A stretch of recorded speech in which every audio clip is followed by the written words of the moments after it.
All right, neat. I hope I did a lot of adjusting and oh Jesus. I did a lot of adjusting and stuff with the mic and adding things and stuff like that. So I hope I'm coming out um I hope I sound good. Is what I was trying to say.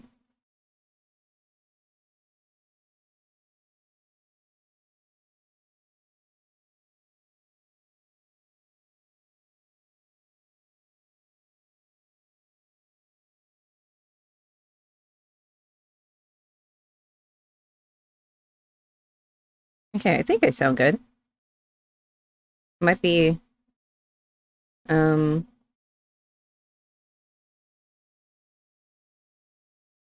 you know what? We'll worry about it later. The game I need to turn down, I realize, because it's gonna be like overpowering my voice.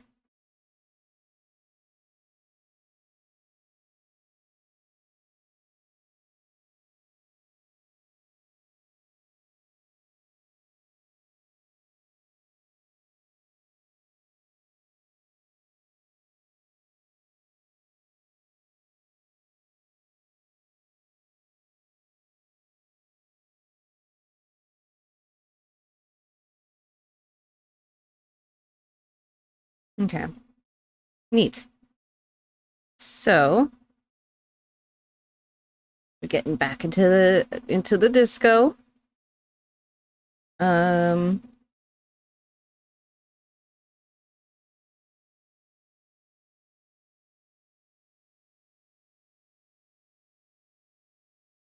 I'm gonna go ahead and swap over to the game screen.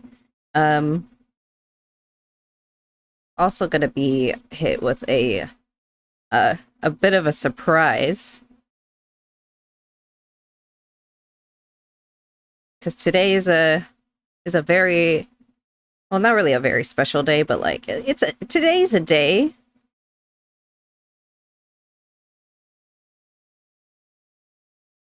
By a day, I mean it's May Day. Today's May Day. So we put on we put on the maid costume thing that they have. Like, oh,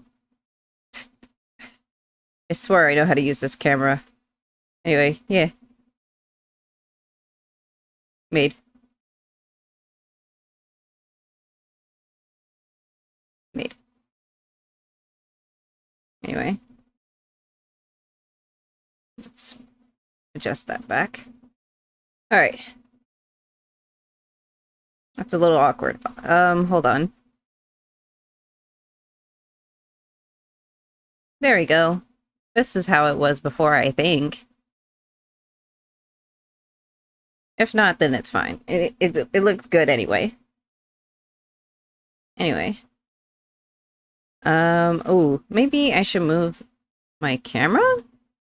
I don't remember what the UI of this game looks like. So let's find out. Ooh. You know what's cool? This, I think, is the first... Is it the first time I played since, I got my new laptop? I don't know if it is or not. Anyway, everything looks so good right now. And I forgot what I was doing. So... I know I was doing lots of drugs. Um... Oh, neat. Alright.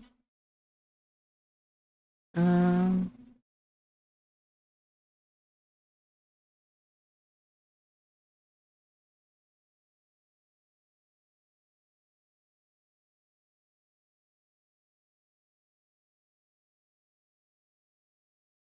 Maybe I need to turn the game up a little bit more. Oh, wait. No, I'm dumb. I didn't unmute it. Good job, me.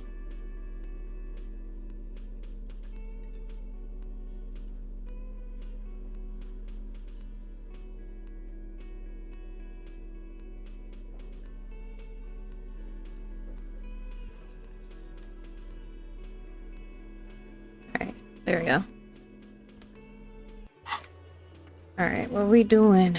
What is we doing?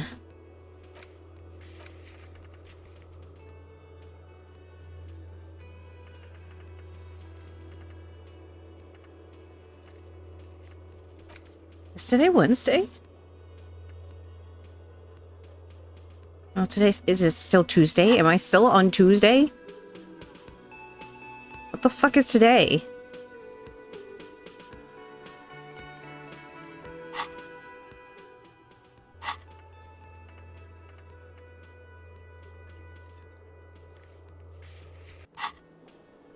I'm so confused.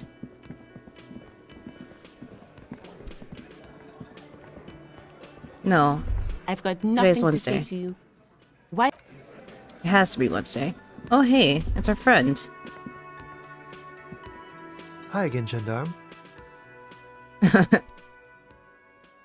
Bye-bye, gendarme. Who the hell are you?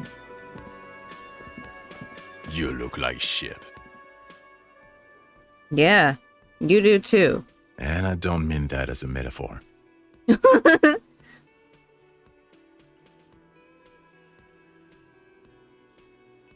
Wow, you seem stable and in control.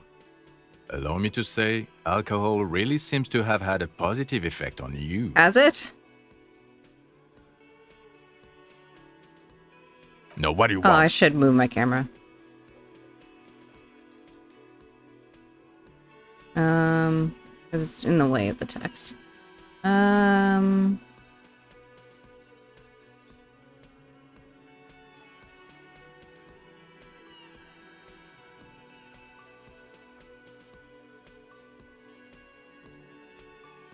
don't know where. I'm just,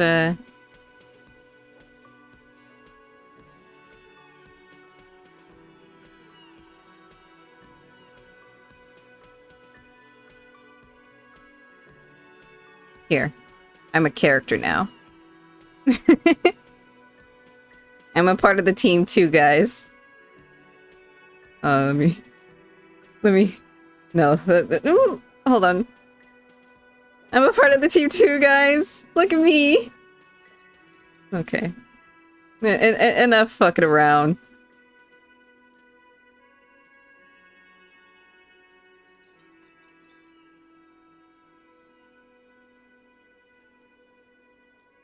Alright, there we go.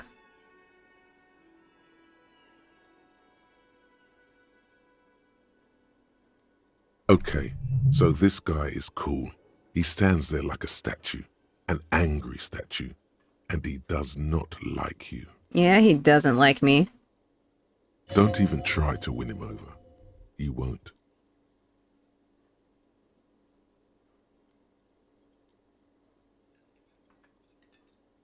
Maybe I should turn up the game a bit more.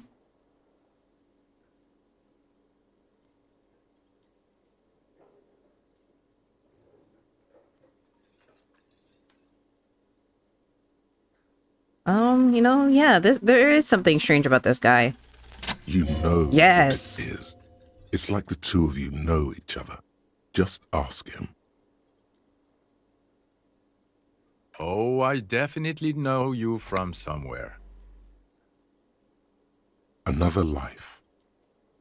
Yes, from another life. A different life.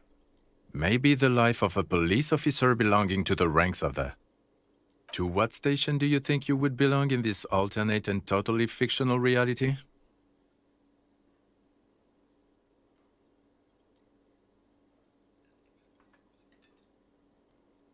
$69!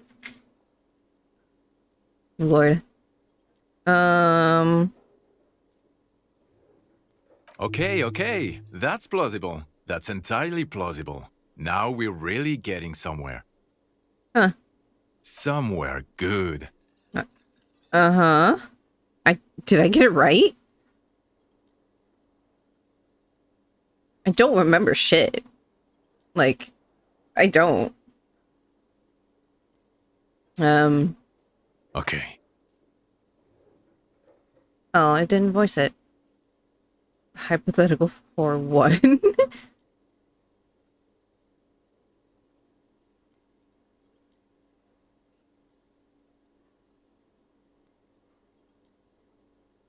um, Let's be crazy. Let's say you and I are partners. How's that for a thought experiment? Kim's cooler than you! I'm sure he's fucking flattered. But Kim is not part of this thought experiment. In this one, we're partners. The lieutenant is silent.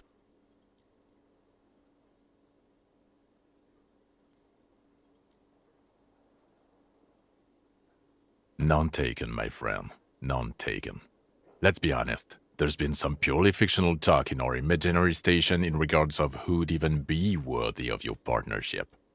And the conclusion is that a man with your caliber should form his own one-man policing unit. Anyone else would just slow you down.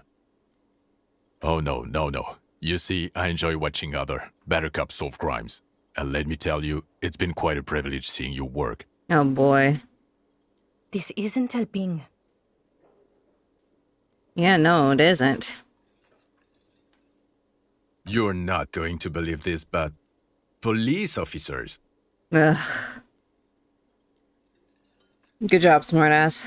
Yes, sir. Solving crimes, locking up bad guys, and get this, and not getting that drink on at 2 o'clock. Are you picking a fight with me? Just some regular boring motherfuckers in suits and uniforms. Nothing spectacularly extravagant like you, the far-out son of Lang.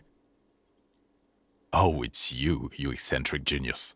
I mean, with your unorthodox approach to police work, it has to be you. Not even a little bit. It's an urban myth about an officer who is so far undercover he can't remember who he is.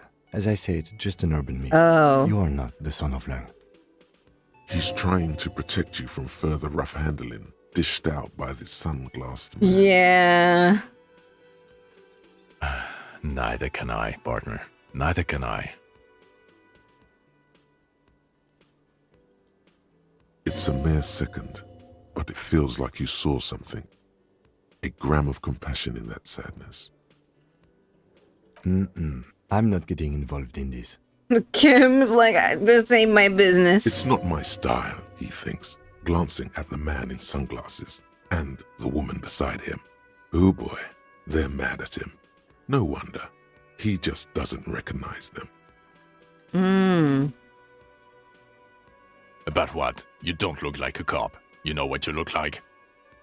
Fucking sack of shit that, like, you told me I was. I'm trying real hard here, man. Oh, well, go solve your case then. That would count as trying hard. Shut the fuck up. That's what I'm trying to do, bitch. He didn't answer your question. No.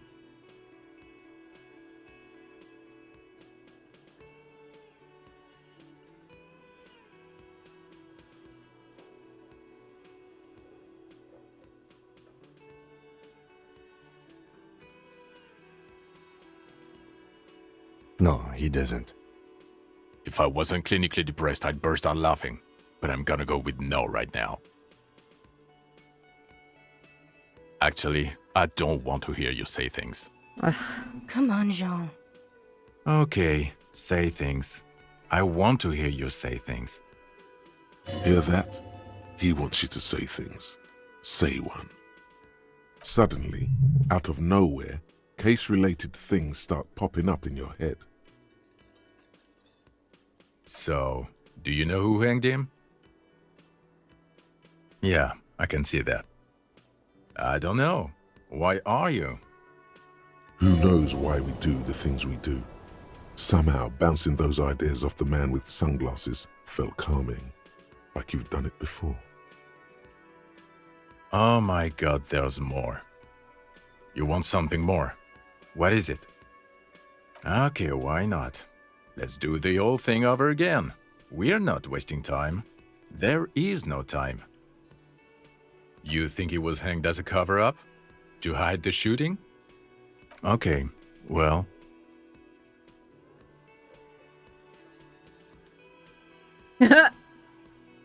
I don't know.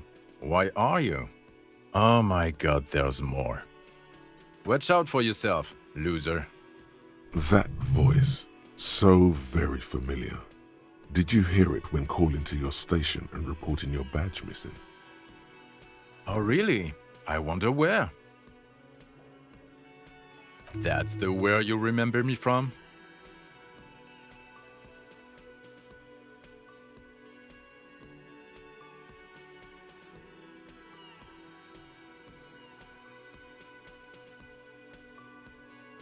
You don't say. Goodbye then. The voice thing was a coincidence. Run along, asshole. Bitch. Okay, the man with the sunglasses and his hypothetical Station 41. Weird, right? There's something missing here. Something you can't put our finger on. You know what? Just ask him. I know it sounds crazy, and you'll probably get laughed at, but still. Yes, just cross it off the list. It's probably not true, though. Again? I can't believe this shit.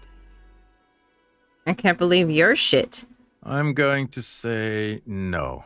Just to see what you'll say to that. What'd you say? Okay. Jean, he said okay. Give it a rest. Okay, I was clearly wrong. He is a firefighter, male nurse, animal control agent, something of that kind. Not a cop. Go on with your cop work. Don't let me stop you again. Alright. We'll talk to the lady. The woman in an RCM patrol officer's uniform winces as she notices you. I would really prefer not to talk to you right now. But why not? A patrol officer is the lowest rank in the RCM, below lieutenant and sergeant. Yes, I am. I know. Here's the real deal. Thanks, Kim, for backing me up. I'm definitely not the cavalry. I don't know. I mean, why would I want to talk to you?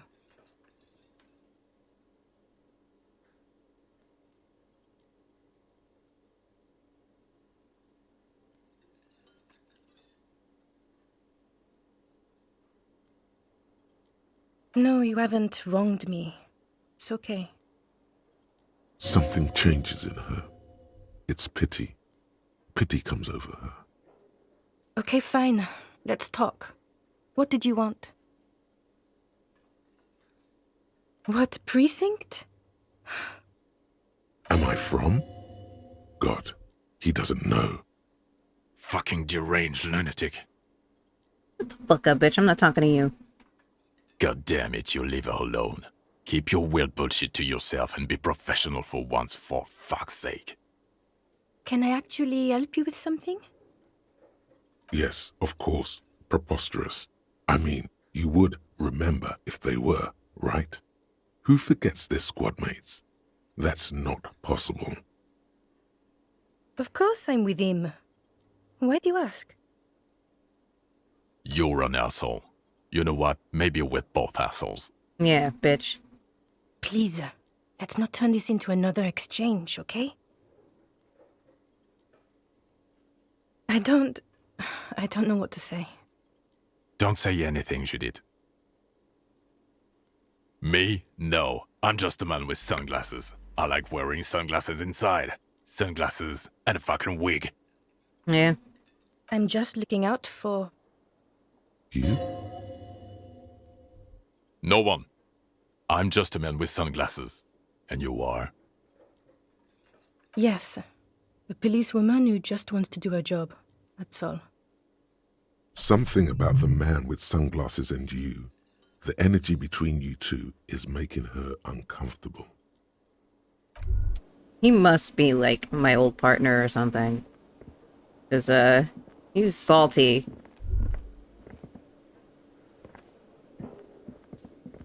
Oh, hello, dear.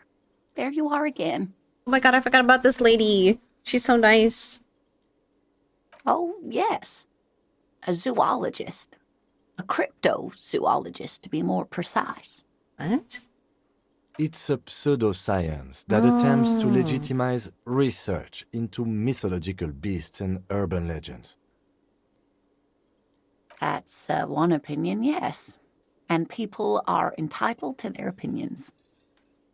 She's used to playing off such insults casually, but they still affect her. Poor thing. My apologies, ma'am. I did not mean to undermine your hobby.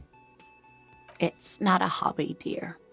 It's a subfield of zoology, one specializing in animal species that are so exceedingly rare that many assume them to be extinct or even fictitious. Searching for such species called cryptids is difficult and often thankless, and frankly, many scientists are too lazy to do it. Universities these days are rarely interested in supporting real research. She's completely internalized her husband's struggles. They are her own.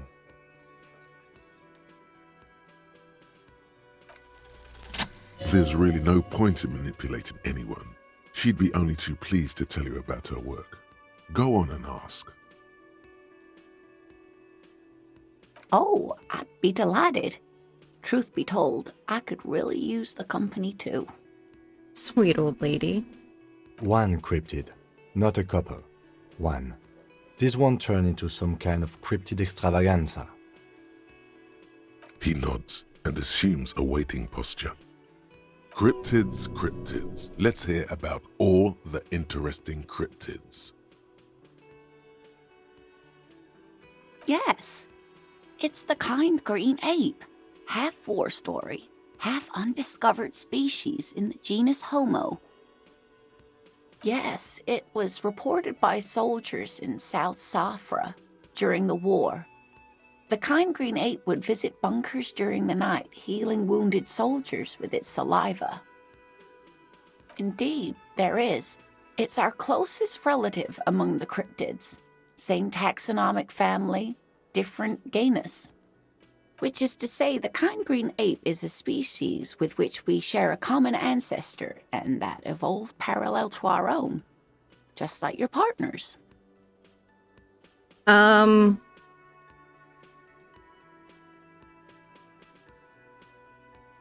What? Was that a...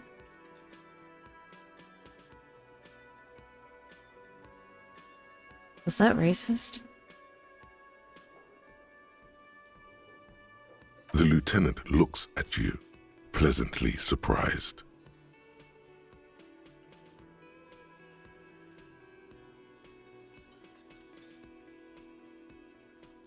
Oh, no, I didn't mean to imply that Saolites are inferior to us in many ways. You are superior. For example, your earwax doesn't have a foul odor like ours does. A tremendous evolutionary advantage, I'm sure. But perhaps we've had enough speculative biology for today? Hey, you promised you'd only ask about one cryptid. Damn it. He Yeah. nods approvingly. Oh dear, I'm not sure where to begin. Well, his expression is slightly grumpy, but his eyes are always bright and curious, like a small boy's. And his palms are quite coarse from all the field work, but he's quite gentle. It's always a challenge to describe the person you know best in the world. Yep.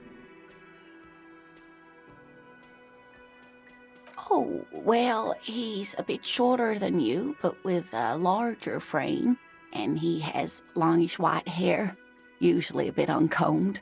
You might say wild, even. The lieutenant pulls out his notebook and begins jotting down the woman's description. One other thing, he'll likely have all kinds of field gear on him, even if he's not out in the reeds, you know, just in case. We'll be celebrating our 16th anniversary this autumn.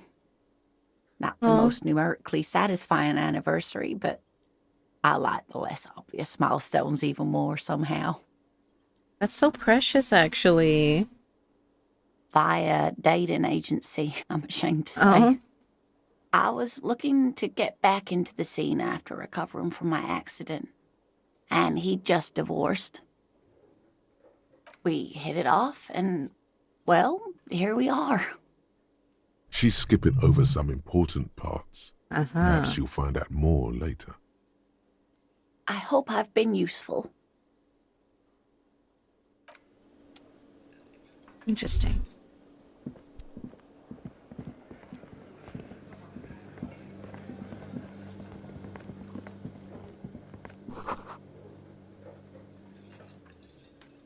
The man ponders his cooking utensils and gives you a little nod, acknowledging your presence.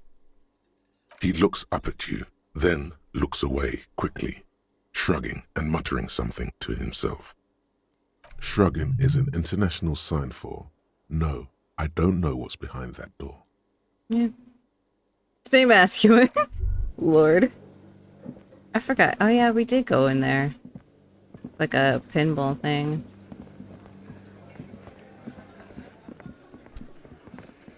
Mm.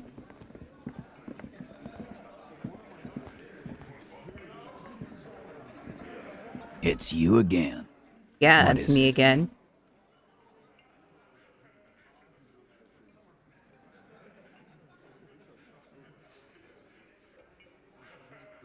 Again? Seriously, man. Fine. Oh my god, I away. forgot. We talked to Oh my god. You don't know her. Not the way I do. Okay, this turned out better than expected. Yeah, whatever. The room is silent. The leader does not flinch. Get further in there. Oh my god. Escalate. Oh my god, I want to escalate so bad.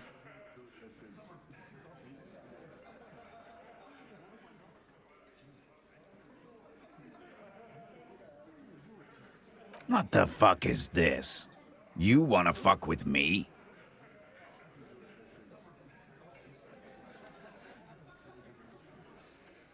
He hunches forward. His right hand starts tapping a quick little rhythm on his thigh. Tap, tap, tap. This guy's tough. Get the eye twitch going. You need to look scary. The eye twitch. What do you think you're doing? You hear, but his mouth isn't moving. It's the tension in his shoulders speaking. I can do this all night long. His clenched fists say, their knuckles turning white. I'm young. You're 50,000 years old. Do not explain or defend yourself. Attack.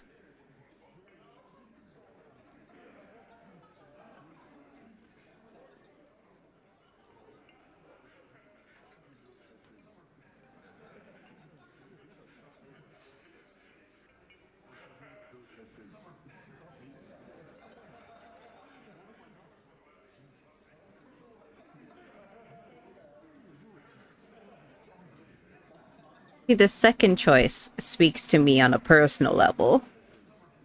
The second one, though, I'm just like, I feel like that's what this character would say. The shit poster wants me to say the first one.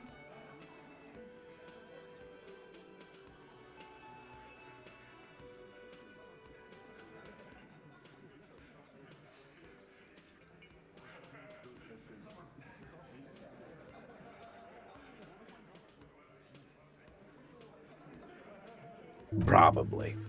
I need to be like this to lead them. Something you would understand. The moment ends. With begrudging respect, the man leans back. Time to say something. Damn, I didn't get to fight him.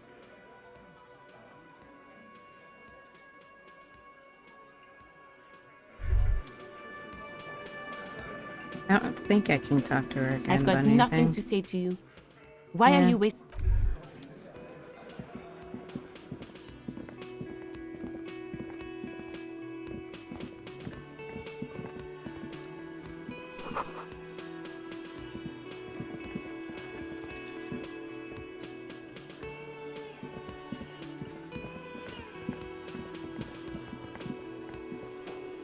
Can I help you? Oh yeah, I'm broke as fuck.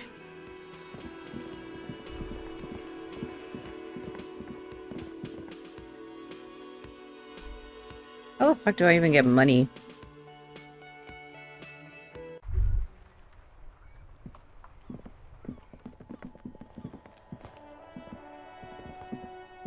You see a set of tire tracks in the brown slush that covers.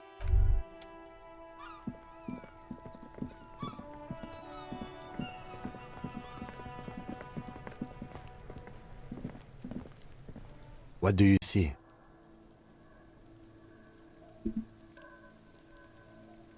I don't know. They're about the same size. Not the same boat, no, but they could be the same person.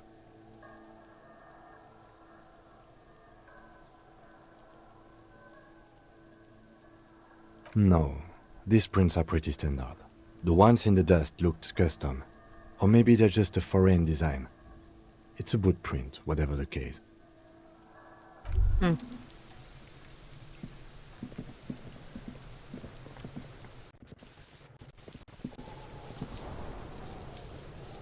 Bro, I'm just trying to talk to you.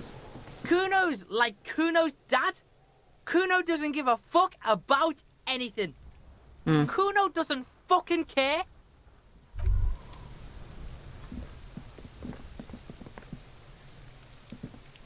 I'll die before I squeal, pig. Okay.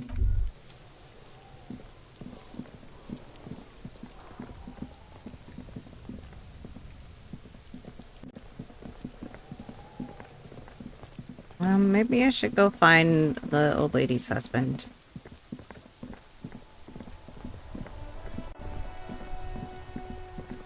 Oh, I forgot about this lady, too.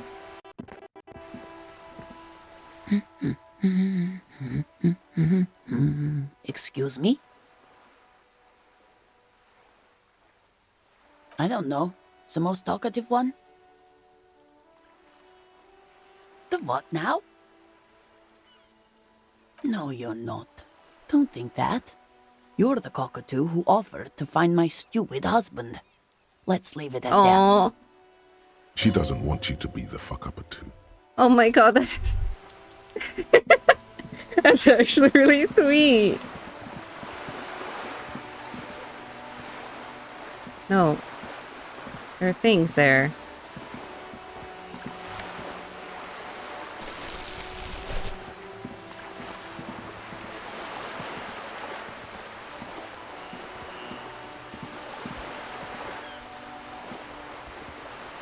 Kim.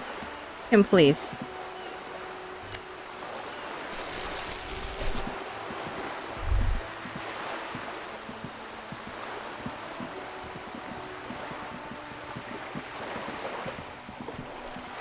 What's this? Oh, money.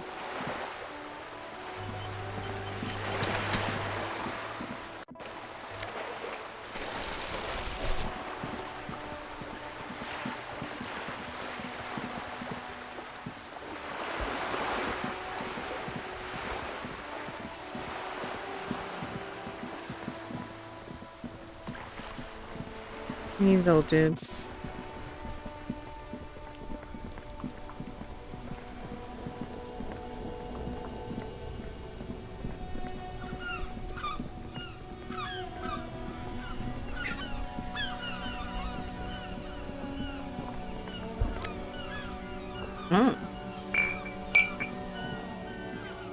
Oh, maybe I should go in here. Oh, jeez, I have to use the restroom. No. I've been in here in a what? Wow, a very large red t-shirt with an impressive print stands out from the other garb. Oh yeah, the print depicts a muscled man striding toward you, a giant sword in each hand. encircled by burning embers. Behind him is a cluster of cabins engulfed in flames. Beneath him are the words, Hjelmdal burning. Smells like worn cotton and a little old sweat there. Worn cotton with a side of flea market or trash bin. Sniffing is okay, but please don't try anything on. Can't have you leaving your photon emissions in the fabric of things you're not going to buy. Alright, You're Mothman. not imagining it. Photon emissions? What is he talking about? He's a fucking moth. It's the man from Hendal. Walking away from his burning village, yes. Their matter-of-fact tone belies their surprise at the fact that you didn't recognize the figure in the print. Huh? Oh, I see. That's tough, man. I feel the same way sometimes. The man from Hjelmdal is the hero of a series of popular books based on a fictional version of Kotla. In fact, most people don't think that man from Hjelmdal ever really existed, but they are wrong. Hendal isn't a real place. Neither is the man a real man, of course, but both the man and Hjelmdal are an ontological necessity. But hey, it's not worth getting into an argument about. I mean, even if the man from Hjelmdal didn't exist before the adventure novels, the stories have made it so that he has. It's simple, really. Okay. You sound skeptical. It's not that complicated. All that's required is a more robust understanding of cause and effect.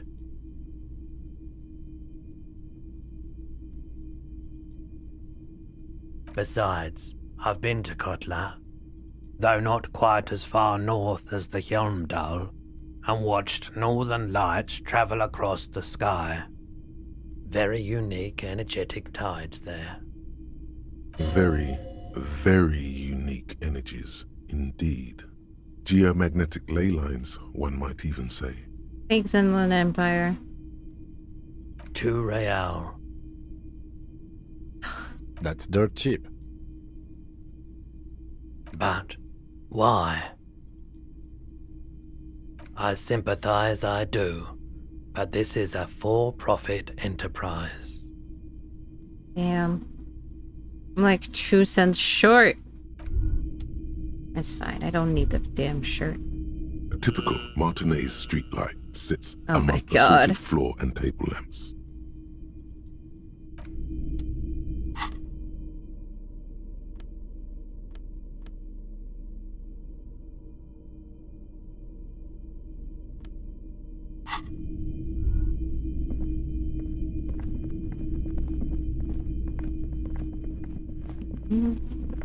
What stuff do I have? What can I sell?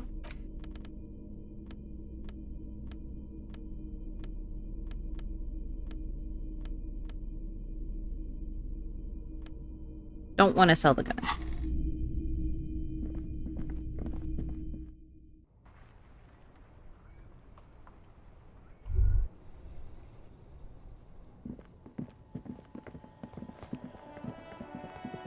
Are they done? Did they fix it?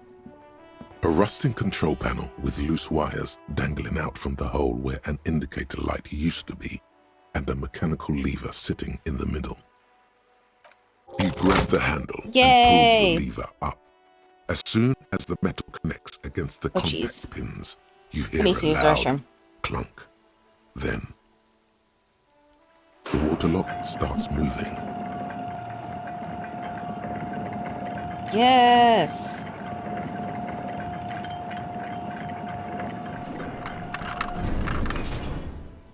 Very nice. Okay, if we ever need to get to the coast, then this is the way. But please, contain your wanderlust for now. I don't want us to get sidetracked, not with everything that's going on.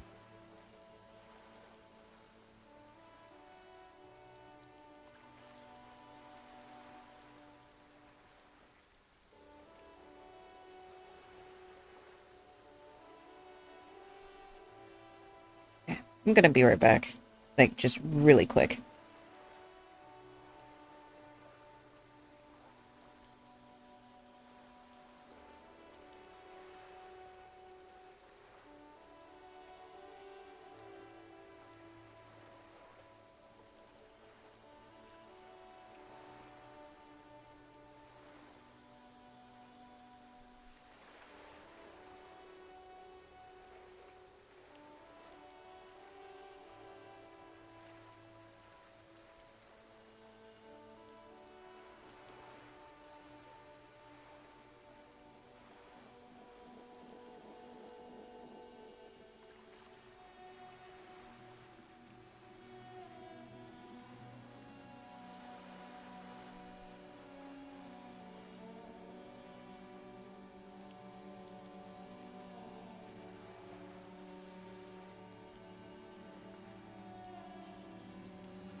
All right, I'm back.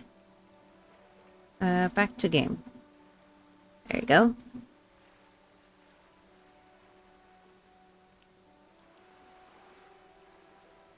Focus on one thing, achieve it, then the next, he thinks.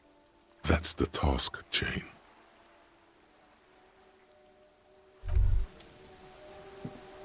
Alright, let's fucking go.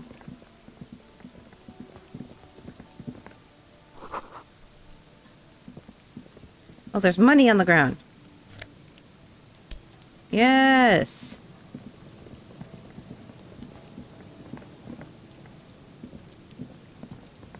Oh, those are stairs. Oh, wait. Water lowering? Magnesium.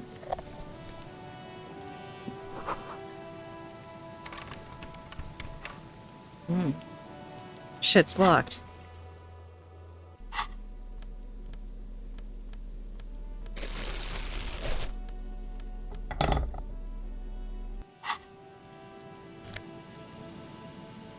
Oh, shit.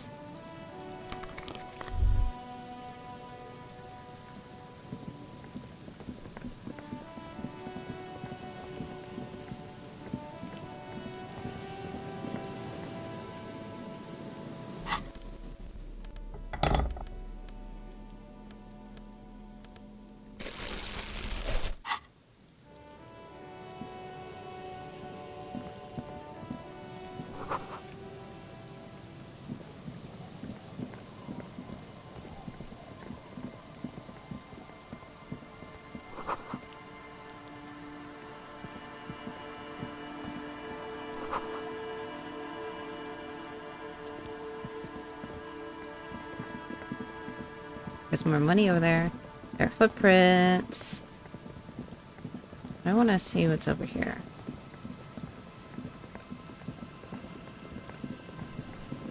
More money.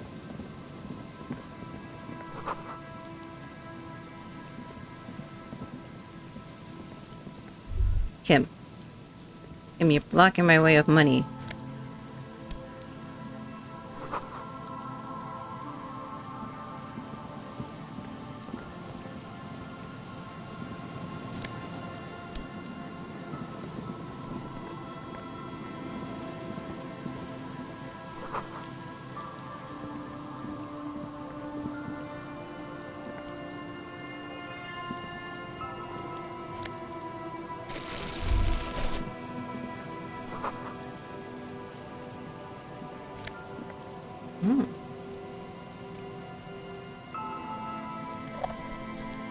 Got a tape. Interesting. Rust peels off the bent iron posts of the swing. The wind whistles through the skeleton of the small house behind you. There's desolation everywhere. Yet someone used to live here, laugh here. Thought it was a good idea to build a swing, even. In this yard? Someone thought they could have a summer house in a bloc obscur, for cheap. It didn't work out. They abandoned it about a decade ago. A black bloc, a part of the city left unrenovated after the war, or one that has fallen to gang violence, or has become inhospitable in some other way. Practically, it's not an official term in any way, but look around. No sewage, broken power lines, crime, drunks. Life is tough in the blocks. It's no place to build a summer house. Yes, and you picked it up as part of the Jamrock Shuffle. Yes, the Jamrock Shuffle. It's not meant as nagging, just an observation. We should move. I don't think we will solve the murder with forays into the urban hinterland, at least in this phase of the investigation.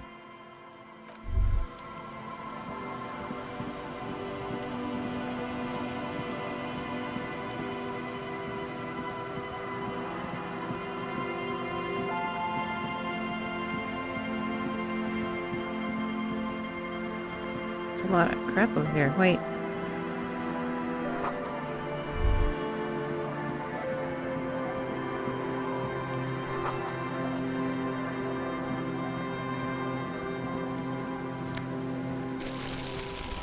No, I don't want to go in yet.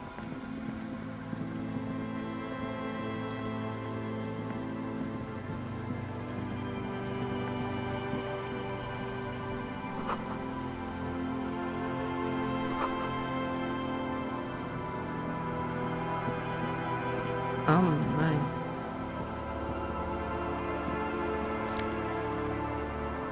Oh shit.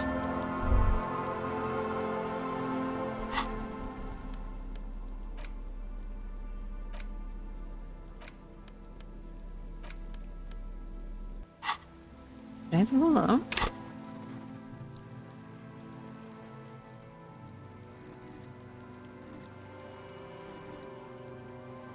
I did not.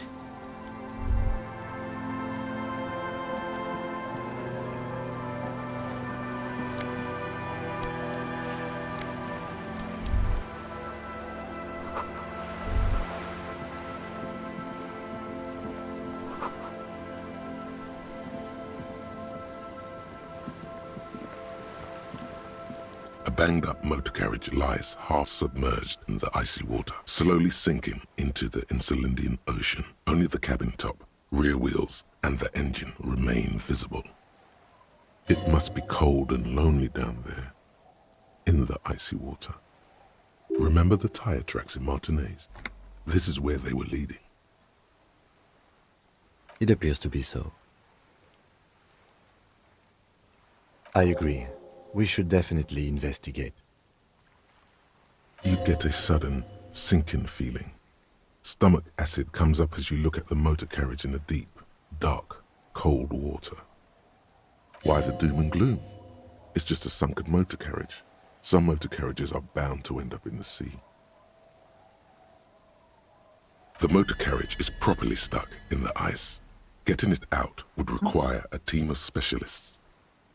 Rust, moss, and sea life have already claimed it for themselves and initiated a slow decomposition process.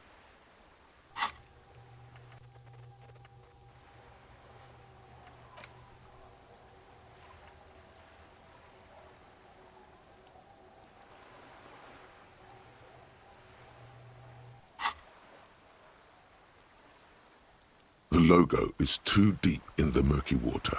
You can't make it out, but you do see a monkfish float by. The ice hasn't closed around the vehicle yet. My guess is it's been here since last Saturday or Sunday. Let's wait for the low tide and see what's inside. I don't know. An hour or two, tops?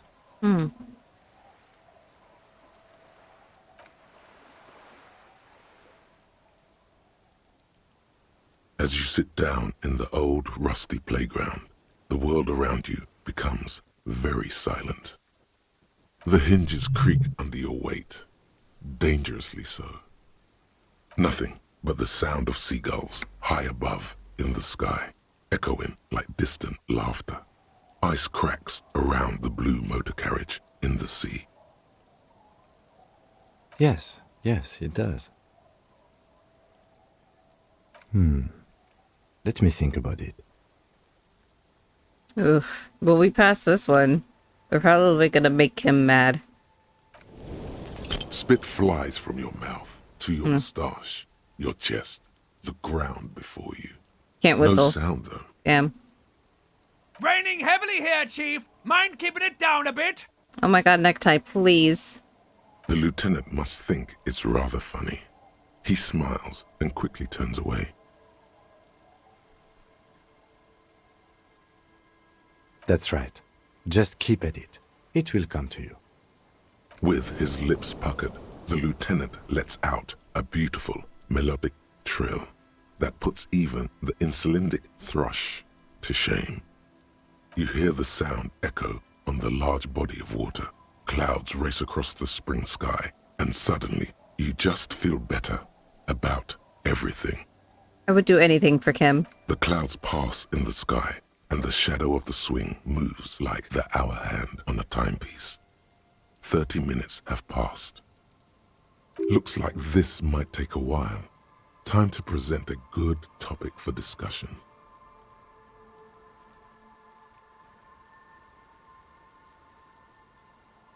Well, historically, leeches have been used to prevent and even cure many ailments. Clouds on the horizon grow darker, and the shadow of the swing set keeps climbing. You hear the distant rumble of the city. 30 minutes pass.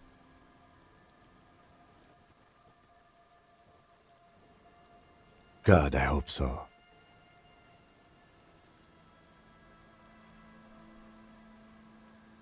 Your voice echoes on the water, strange and out of place in the environment. 30 more minutes pass. Detective, I've been able to make out the mark ever since we arrived. I find it odd that you haven't. It's a Coupris, Model 40. It is a simple and rugged machine, favored by working men, government offices, firefighters, animal control people, you know, those kinds of people. Yes, 41. What do you think it stands for?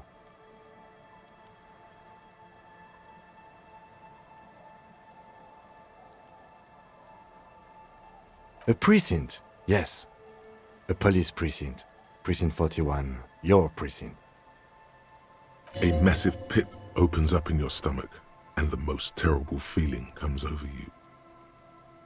You feel like you're about to faint and fall off the swing. Oh my god. Your hands get clammy, and the air tastes sour to breathe. Oh God, Harry. Oh God, Harry. What did you do? No. Just nope. Say no to this, Harry. Yes, your car is in the sea. Face it, so we can start dealing with this. The lieutenant just shakes his head.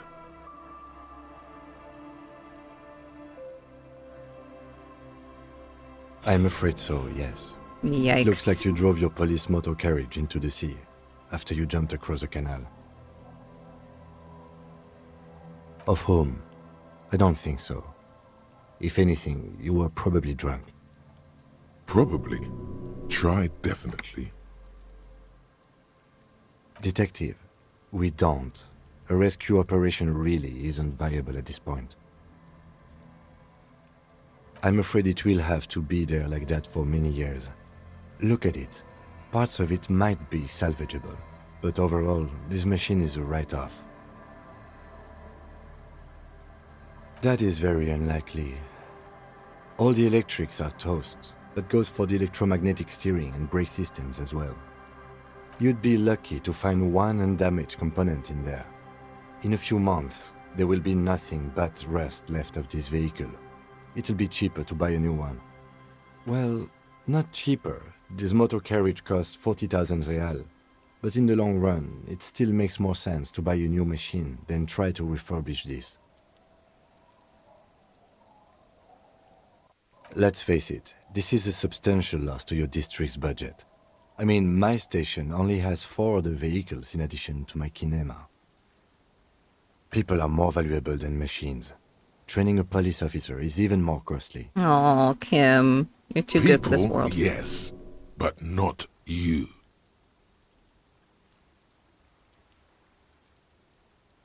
The lieutenant adjusts his glasses and doesn't say anything. There is also a 4th thing you've lost. More precious than the gun, the badge, and the motor carriage combined. Lost forever into the deepest of seas.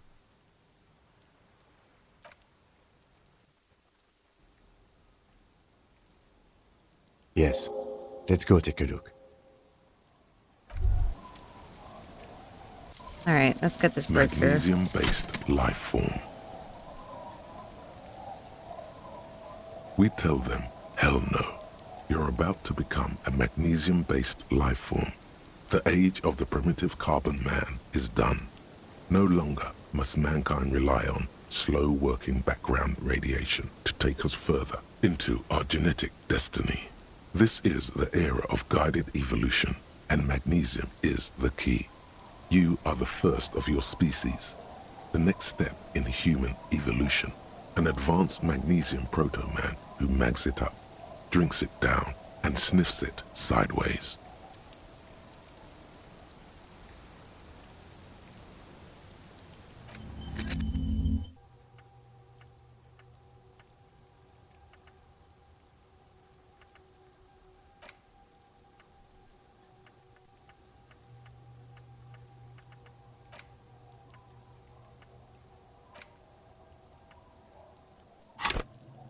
Oh, I'm 3 points away from a level up. Neat.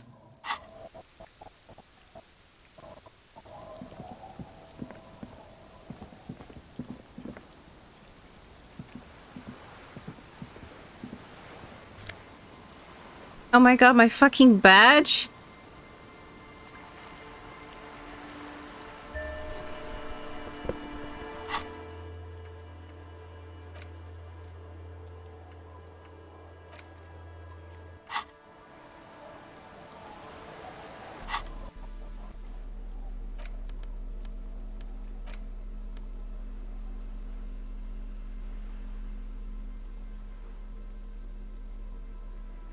A police badge on which you see the photo of a man. You. Some seaweed is stuck to the back. At least something good came out of all this. Encased between 2 durable plastic sheets is a bluish card with lines of information and a watermark in the shape of the street grid of Revachol West. You see a photo, a name, a rank, a document number, the date of issue, and, in the lower right corner, your precinct.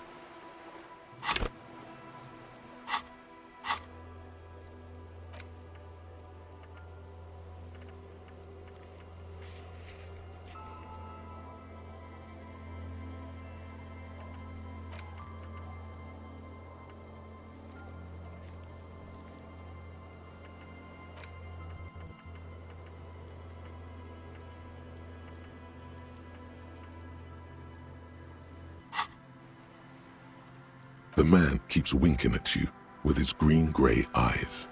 The photo is old, no doubt about that. Good choice. A newer photo would look different. 8, maybe 10 years. The guy in the picture is rather good looking. He's got a nice haircut and is distinctly lacking in massive sideburns. What do you think? His face is already contorted by the expression, although it looks less grotesque on him than it does on you now. It looks better on him because he isn't in as much pain while producing it as you are now. Although there's already a hint of that pain, certainly. Don't be fooled. The bad times have already begun. The badge in your hand shines as you rotate it, catching light.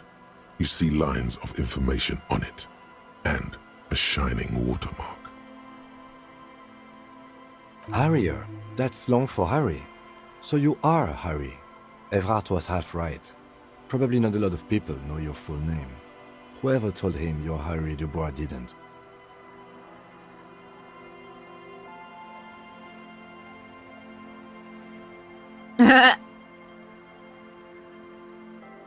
Pleased to make your acquaintance, Harrier Dubois. He's not going to call you Harrier. He'll keep calling you officer when he's angry with you, and detective when he's not. The badge in your hands shines as you rotate it, catching light. You see lines of information. Lieutenant W. Freighter. The lieutenant is a rank above sergeant and below captain.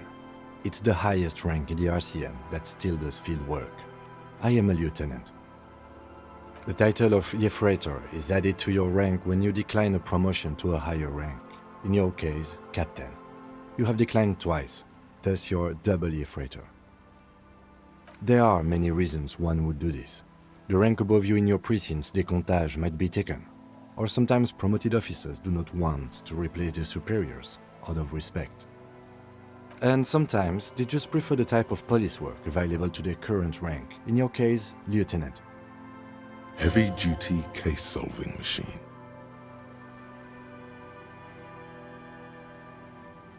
Décomptage is the hierarchical system employed by the Revachol Citizens Militia.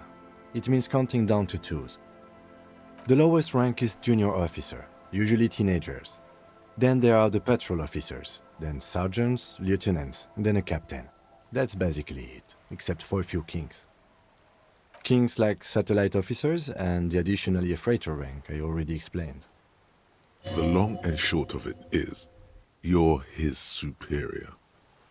Wow.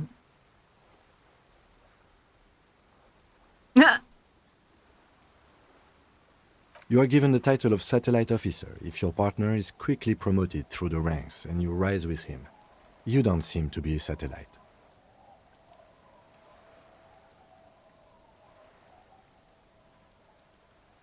No, I've been putting up with you because despite an unconventional approach, you are doing good police work. It matters more than driving your motor carriage into the sea. And now we've even found your badge. He trusts you, for now. Try not to spoil it. Yes, apparently you've had a rather successful career in the past, and this leads me to believe maybe your current situation is only temporary. Good. Such a small yet precious thing. Expensive paper caught between thick plastic, like a fly in amber. It reads. That's just the serial number. Revachol, Jamrock, Precinct 41, with some numbers thrown in there for good measure.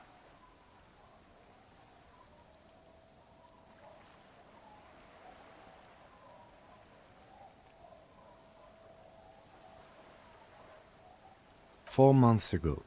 I'm guessing that's when you were promoted to the rank of Lieutenant W. Freighter. A new badge usually comes with a new rank. You seem to have been doing well then. The pain in your chest tells you you were working yourself to death to earn that rank. The case created a lot of edge you have to take off. The death march really gets us going. A lot can happen in 4 months, especially in winter. The winters are never easy on you, of that you are sure. I remember that time! Oh my god. That was a good time! We had a good work-drink balance going! What happened, man? Pump it up! Nuktai, please. Yes, it's the designation of your precinct. 41. Like mine says 57. The 57th is mostly industrial harbor. A lot of asphalt. The 41st is... It's a tough station to work in. You have all of Jamrock to cover.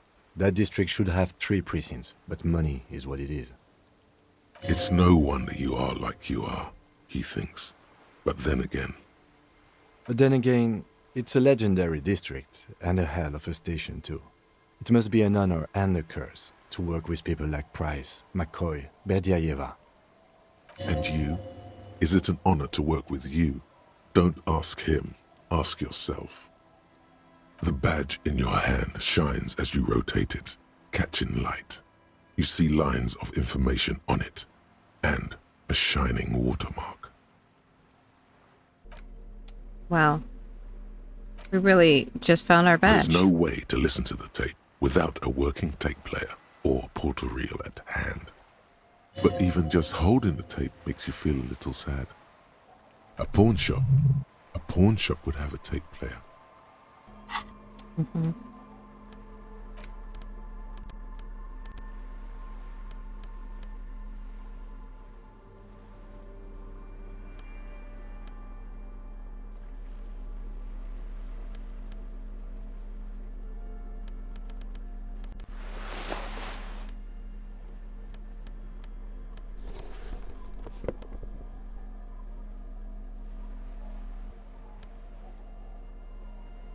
Nice.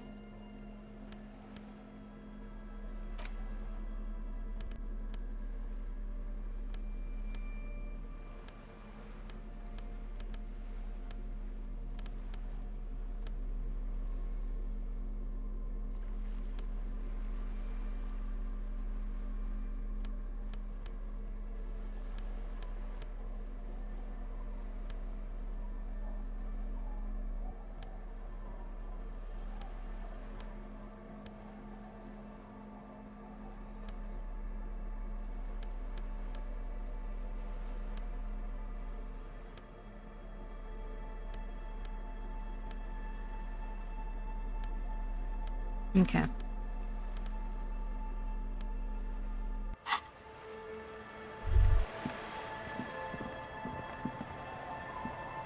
Yes?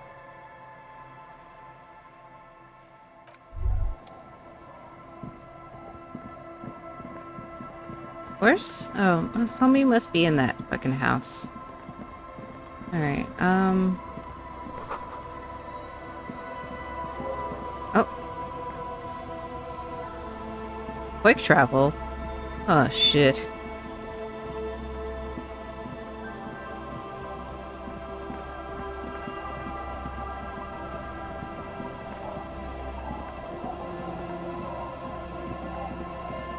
Man, this is like a whole ass other city. Oh my god.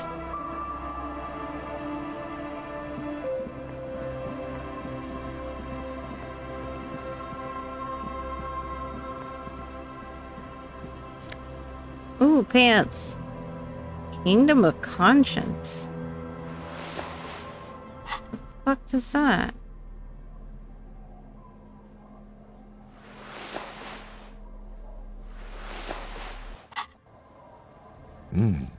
These are some wonderfully regular pants. Not too tight, not too loose, moderate in every sense. You'll blend right in at some pleasant dinner party. I know you do. These inter-Isolari pants are like wearing a perfect compromise in your nether regions. No one will call the moral intern on you like this, that's for sure. You're a little more moralist now, buddy. Oh. A little more normal, even if you didn't want to be. Oh. Makes sense. This is what wearing boring office trousers does to you. Yeah. Yeah, sure does. What's this? We're getting reports of normal, reasonable, temperate political opinions somewhere in Martinez.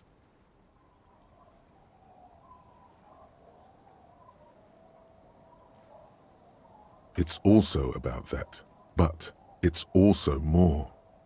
Perhaps it's the hangover.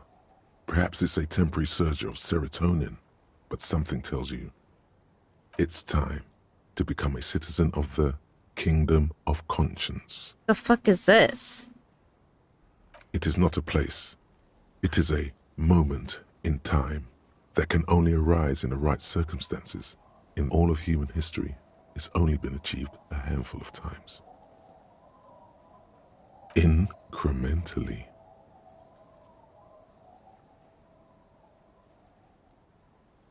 Yawn. You'd get there faster with a little speed.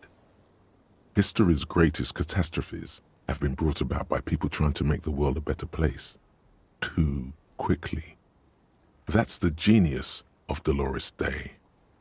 She recognized that progress is meaningless if its gains are lost because of instability.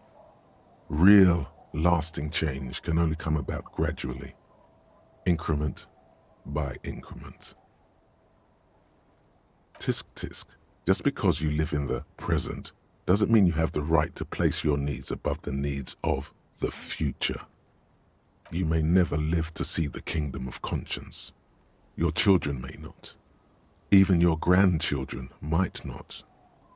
But that's no excuse not to keep working. What sang-froid? What benevolence? What a fucking joke.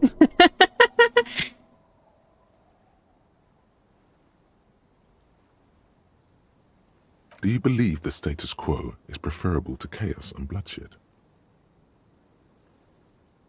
There you have it. Sometimes holding the line is progress.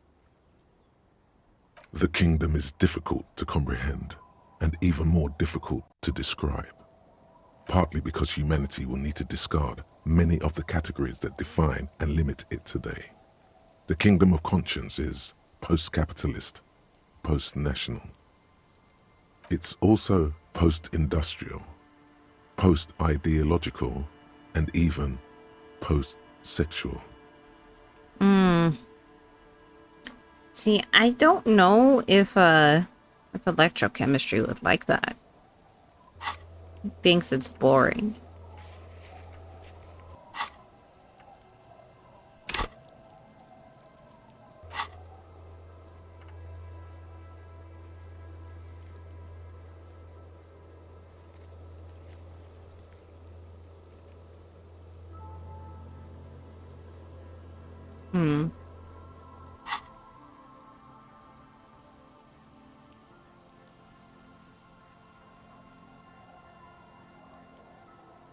What you want is immaterial. The Kingdom of Conscience is coming, whether you like it or not. Only very slowly. Interesting.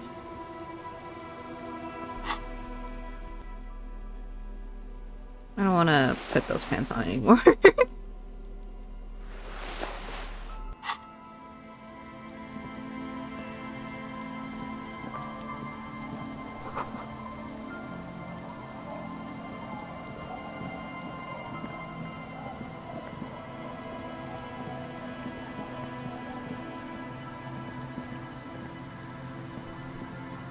The worn and beaten wooden planks of the bench do not look overly comforting.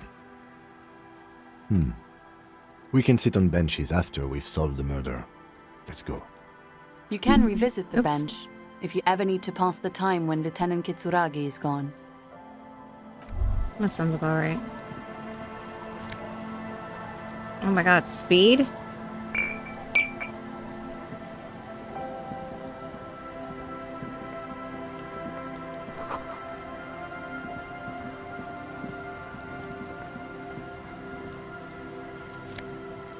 Money.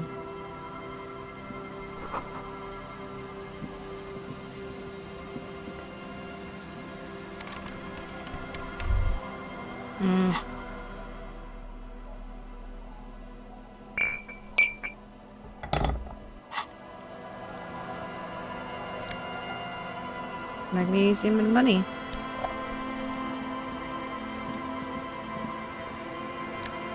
few people here.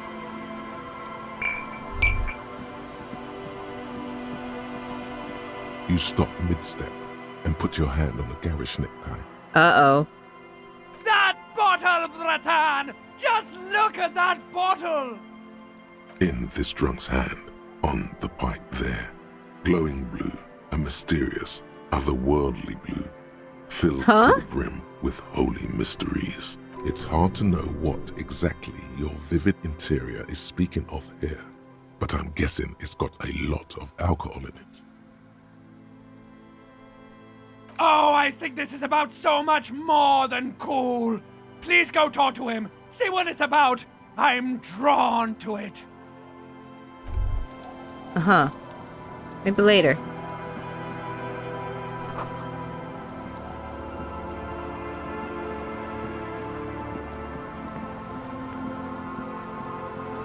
A drop in temperature, an easy flow there, an empty street. Before you, a thoroughfare unjammed with lorries.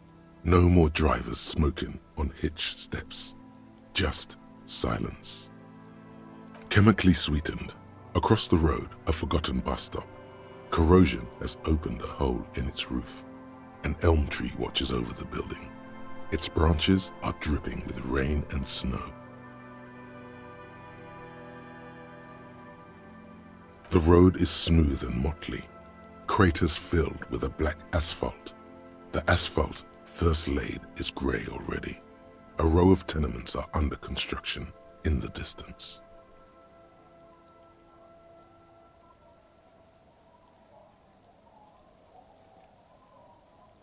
A tub warm with water, white with soap. A man bathes while radio waves transmit the lottery numbers.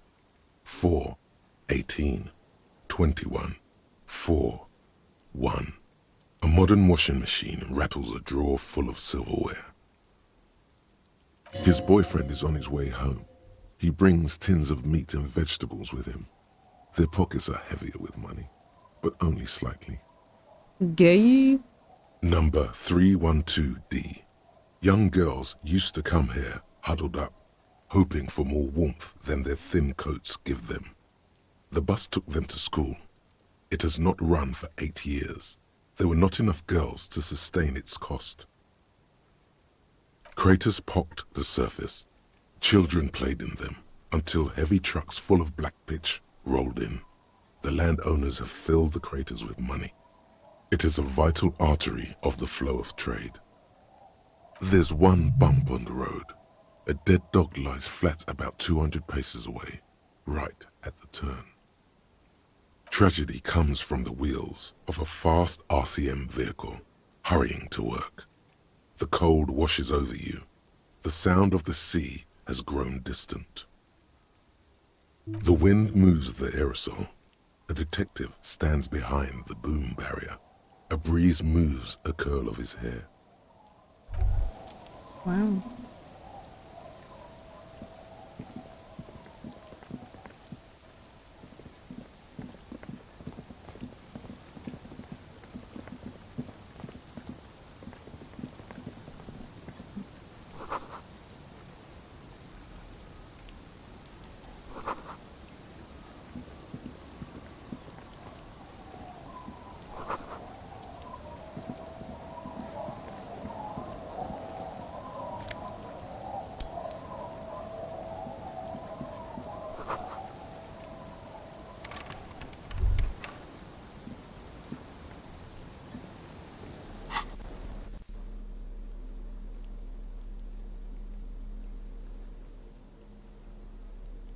Oh, I got a notification. I was like, what the heck is that?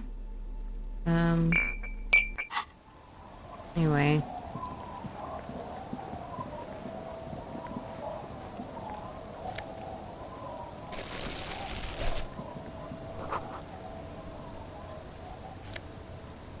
Oh, boots.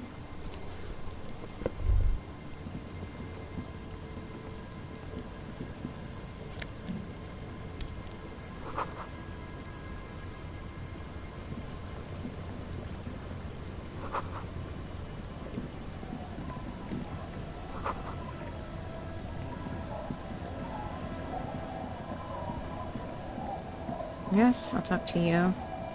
Hi, officer. Oh! Oh, you're pretty. Anything I can help you with? A sword? A fishing village on the seashore. This place doesn't really have a name. It's sometimes called Elysium. The sign on the street leading here is illegible. Has been since they built this place. The name is Lillian. People call me Netpicker. I think I have time for questions, and that was actually the second one. Ask her about the cool sword.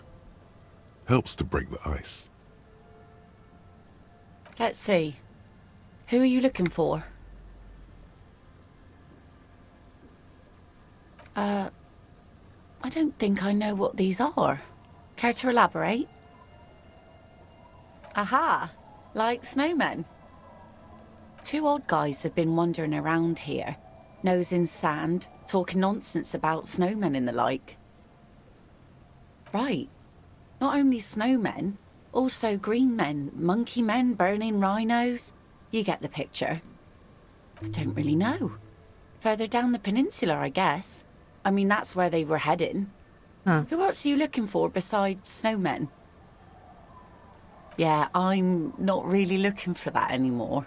Not much into the middle class ones either.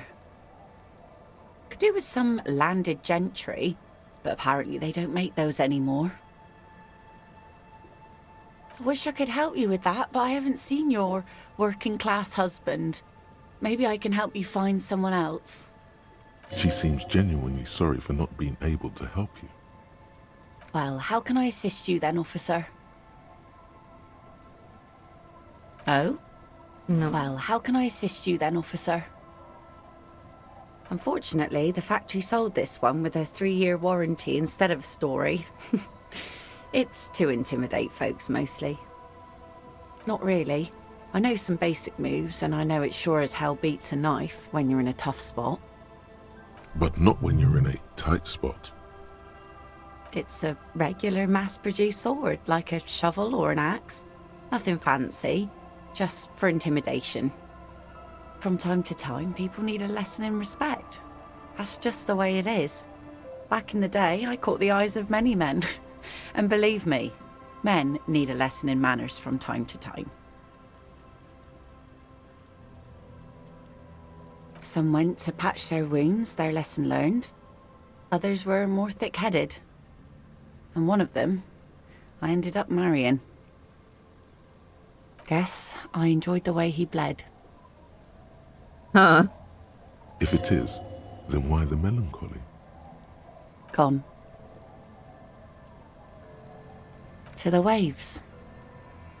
The sea took him. Oh. It was a long time ago. He didn't respect the sea. Went out there, drunk like a skunk, and sure enough, one day the boat was found floating empty. The bloated corpse turned up 2 weeks later. Now, before you tell me how sorry you are for my loss, know that it was 4 years ago, and I've moved on. There's only so much mourning you can do for a drunk with sinewy muscles. She really likes those muscles, though. It's in the way she pronounces sinew. Oh, poor thing. The fuck? No.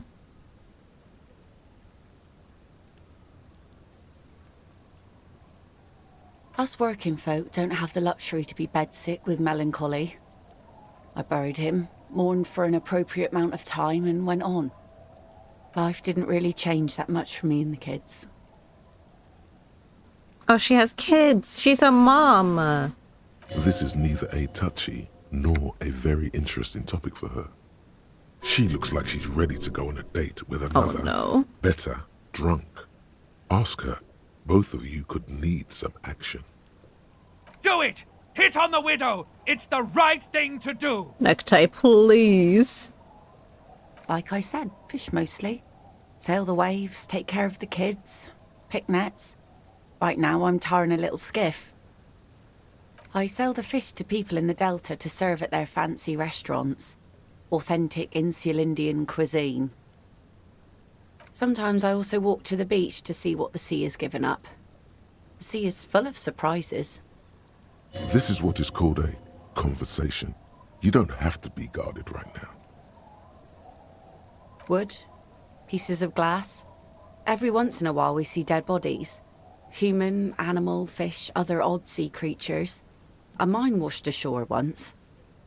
Bottles, drugs also. Lost cargo in general. Most of the time Wait. it's just wood and glass. Maybe she's seen that one piece of... it couldn't have washed up. It's heavy. All right. Major choice moment. You only get to ask one thing. It would be weird to say them all. Choose wisely. Mines. Mines. You need mines. Mines.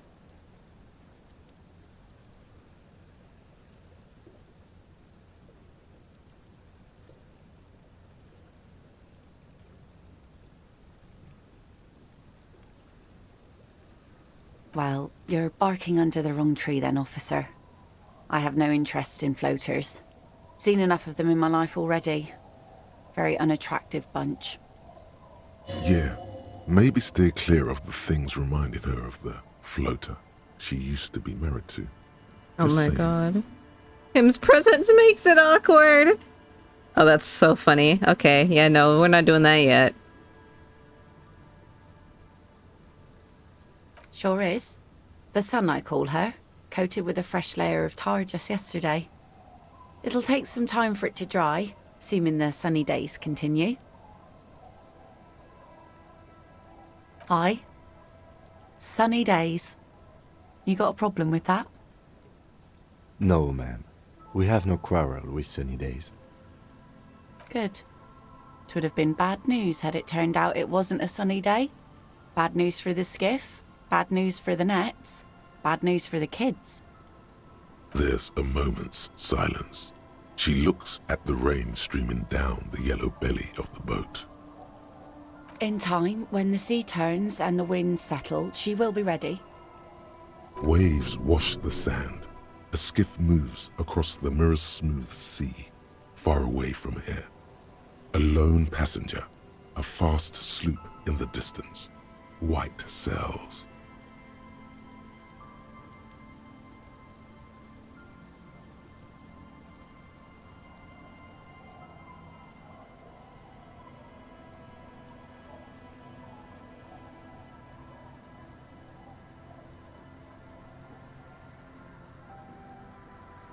Hold on a second.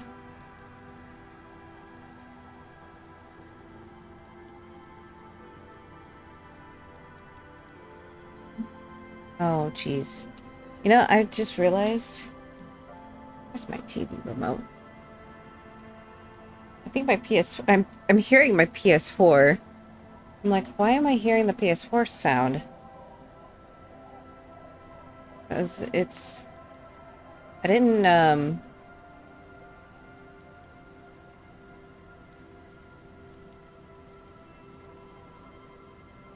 didn't turn it off.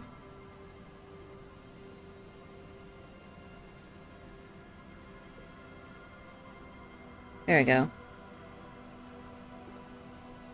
Unless that's just what the music sounds like.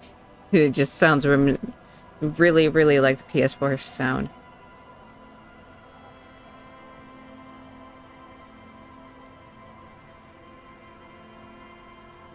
My prediction, it will be at least 2 days.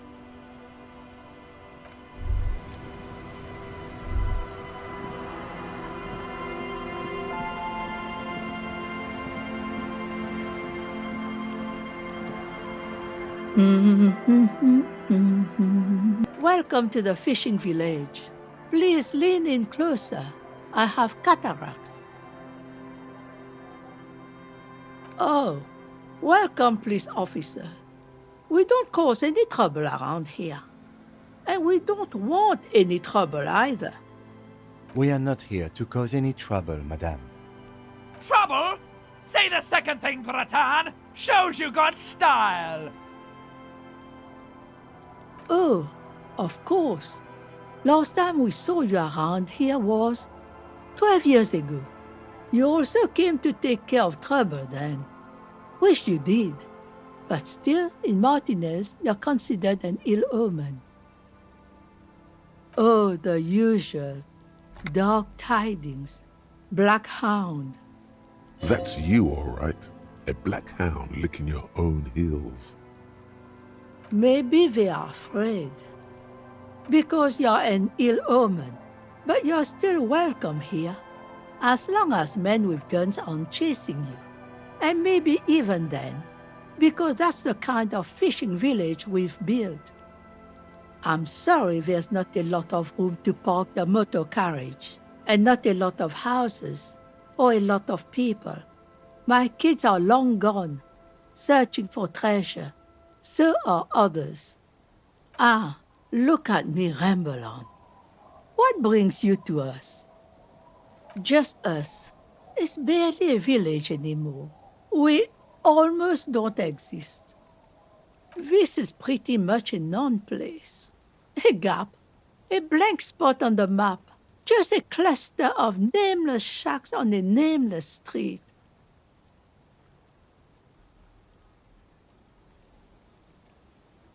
Over there, you can find more of the same. Shacks and trees growing wild. That's the pox. Between here and Jamrock, a dusty sea of old trees, all covered in industrial soot. Small houses under them, an overgrown park.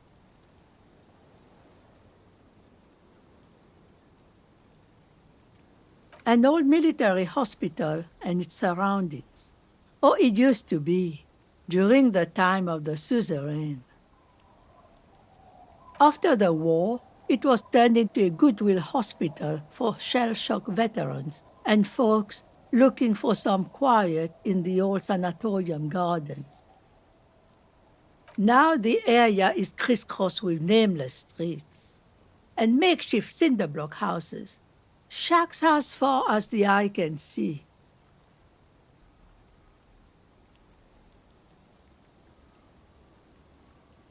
The goodwill ran out. The staff left and the place was shut down. It's long gone by now.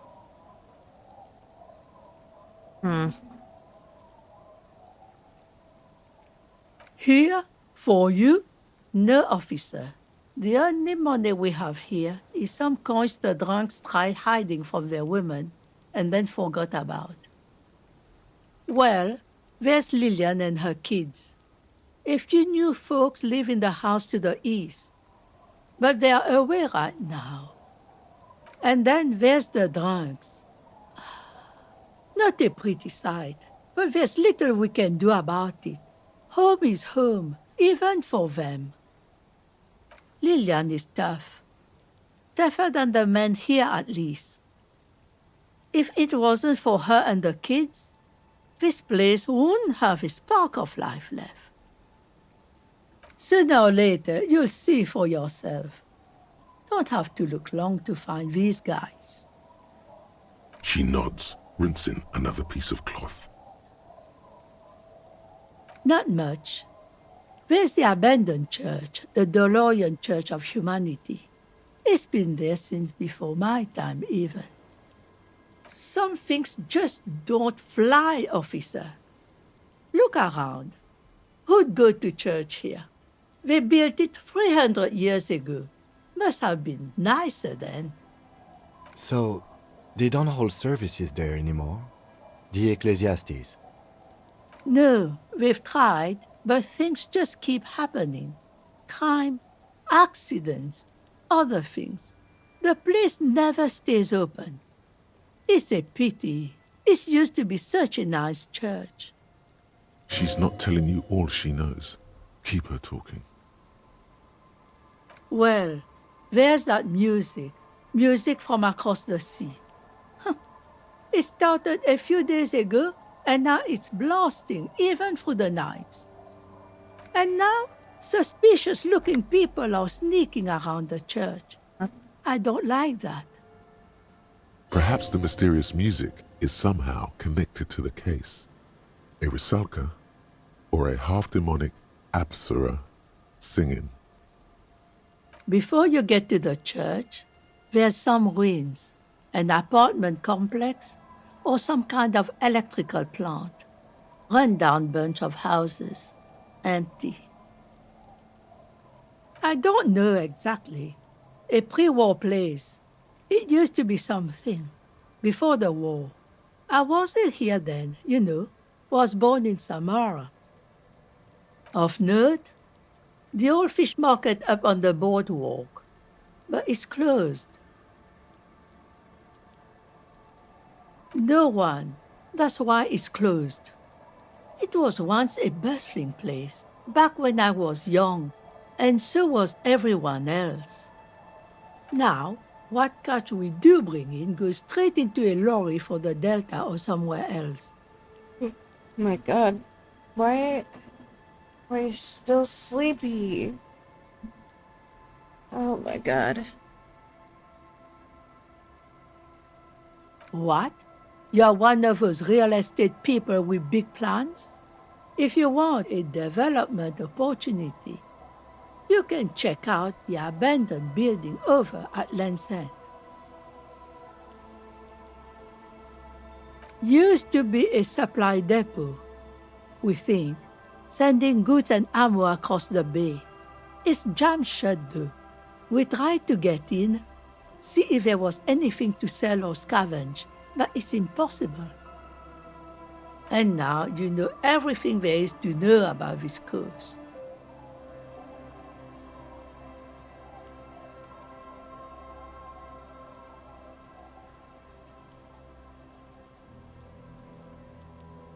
Me? No one. Just an old washerwoman. Mother called me Isabel, if that's what you're asking. And my married name is Sadie. Now it's your turn, Mr.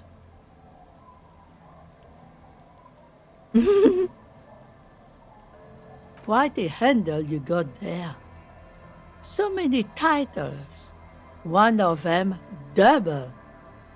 She's got a couple of ranks herself. Honored chief and so on. Stay? Most people here are trying to leave.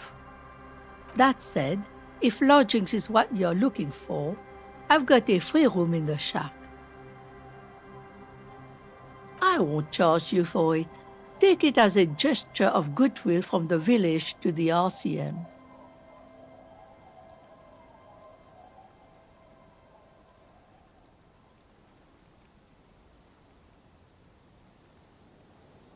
No one is using it, and God knows it's not much anyway. You can stay there. Don't make an old woman regret opening her house to the police. Well, if you are not in the hostel in the morning, I'll know where to find you. Here, in a shack. He's a little relieved you're no longer in that room. Should he?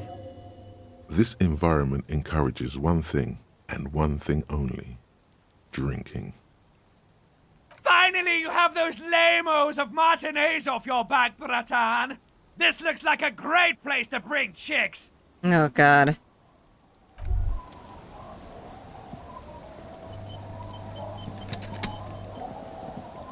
Neat. The door has seen better days. The layer of paint has started to peel off due to the salt and wind from the sea. Even the lock looks slightly rusted.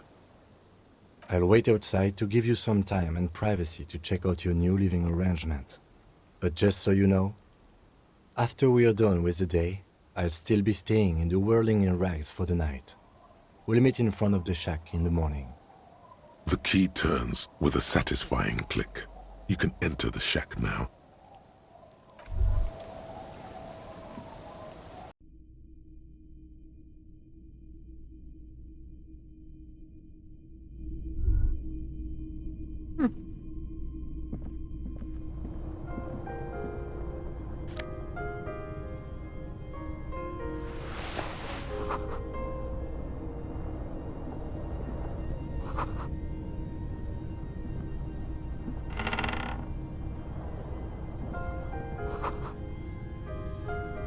A brisk coastal wind still howls against the window of the shack.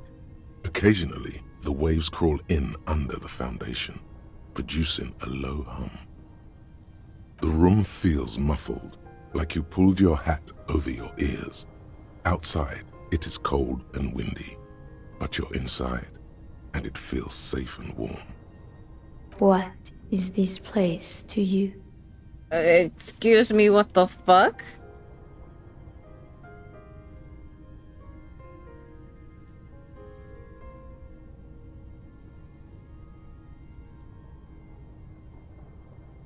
Westward, across the canal, towers the whirling in rags. Door number 1 on the second floor is locked. Behind it lies a trashed room. 1 floor below, behind a counter, stands an irritable man. In a small shack in the fishing village, a Baroque heater hums quietly, emanating a sense of comforting warmth. A wash basin lies on the table, the water inside reflecting the somber face of the world. Far away, on the corner of Perdition and Main, a nondescript building, obscured in a haze. It's vacant and lost, just like its tenant. There is no going back. Outside, the howl of the wind has picked up. The waves crash against the stilts again.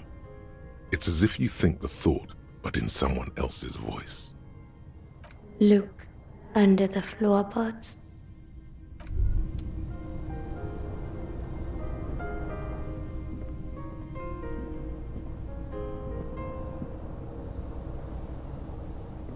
An old mirror hangs on the wall. You see the reflection of your face in it, adorned with the expression.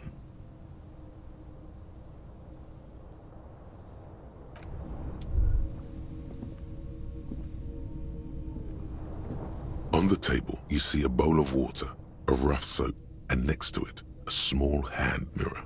A straight razor soaks inside the wash basin. The water reflects back a vague image of your face. Nose bulbous and red, hair unkempt, wrinkles lining the eyes and forehead. The stash is gigantic. You'll be looking like a pansy without the chops. A fucking pansy. A fresh start looms ahead. Clean yourself up and be born anew.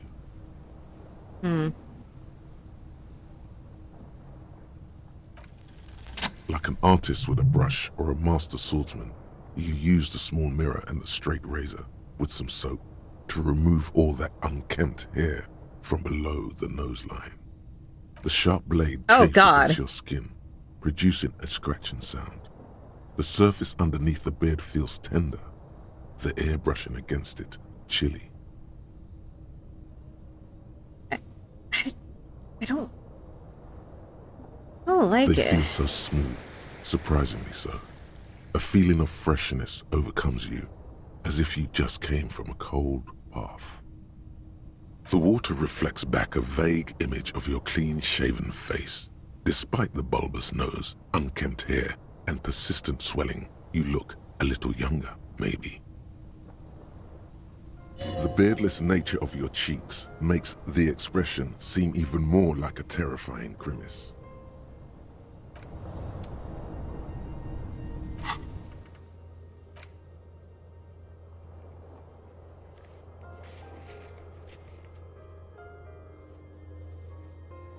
Try that again. Neat.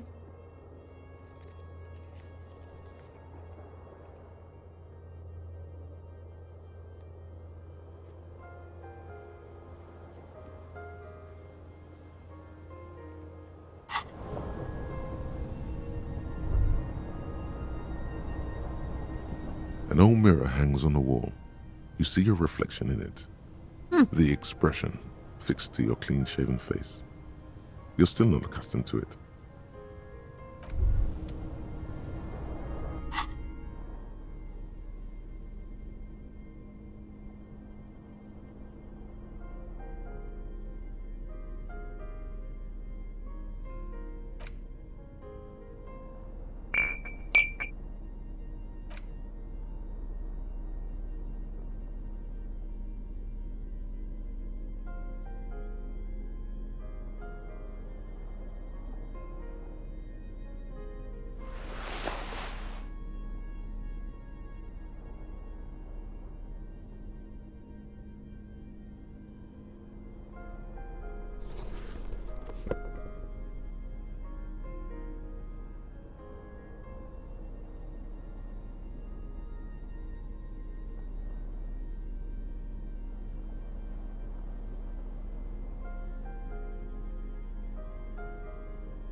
An old mirror hangs on the wall.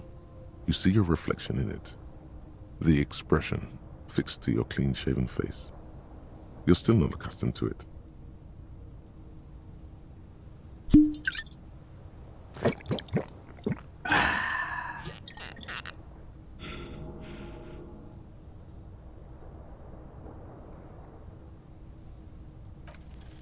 It's like something snaps in you. A nerve ending. A thought. A sadness. Your face in the mirror is suddenly clean of the layer that had distorted it for God knows how long.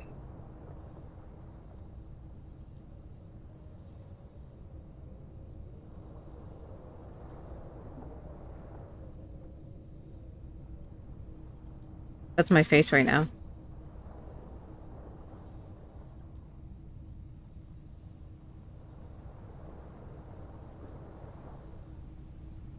Wow. Just like that, it's over. The running gag that your life had become. A sad old man looks back at you. Oh, shit. We're changed, man. Shaved and got rid of the expression. Wild. Alright. What is it? Encyclopedia? Oh, these fucking weird-ass shits.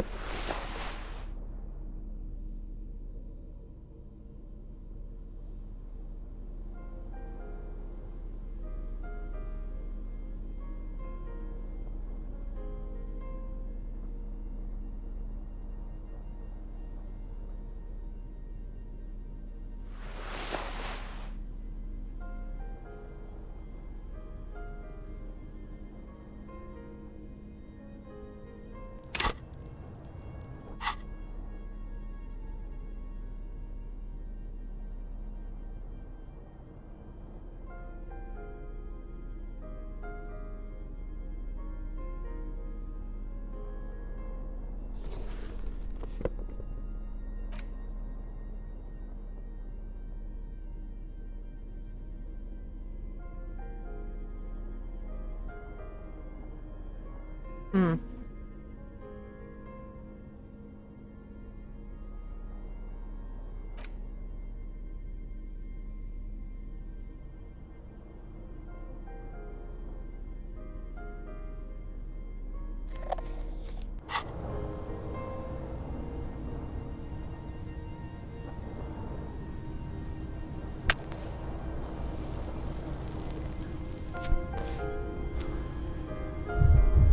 An old mirror hangs on the wall. You see the...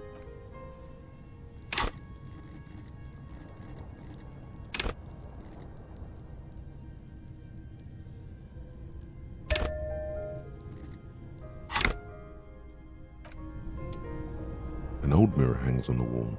You see the reflection of your face in it, such as it is.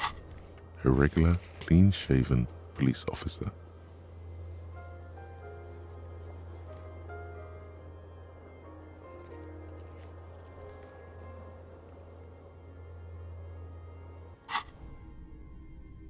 Probably won't be able to do this one, but I'm gonna try it anyway. It belongs in the new, the third decade of the current century. Enough time had passed from the failure of the revolution that, for a fleeting moment, free market economy seemed like the ultimate, uncontested way of life for our species.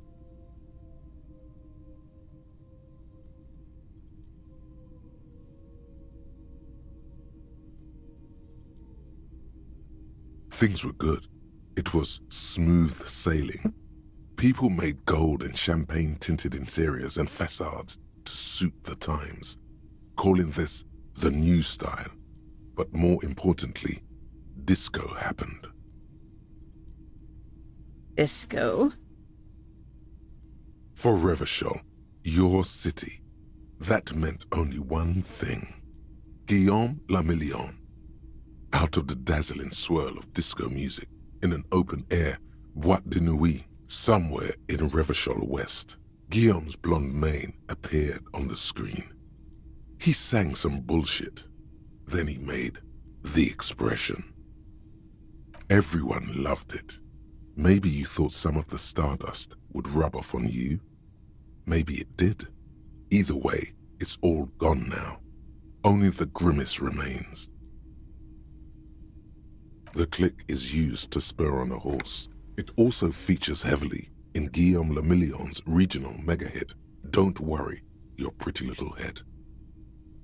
Sometimes you like to add finger pistols to the mix, because, unlike Guillaume Le Million, you are a police officer. It's your nifty little way to say, I'm armed and dangerous. There is a vast ocean of time between right now and the expression, looking good on you, or anyone. 2 decades, if the calendar is to be trusted. Humanity has run aground in that time. It's a different world now. The expression is a relic. You have some understanding of the near history of disco, plus the trivia you've picked up along the way. Episodic memory, however, remains in the dark. It may never return. You should prepare yourself for that. Yes, that's it then. It doesn't have to be. You can swoon over Guillaume and his champagne-corked smile whenever you want to. Maybe some of the stardust will return.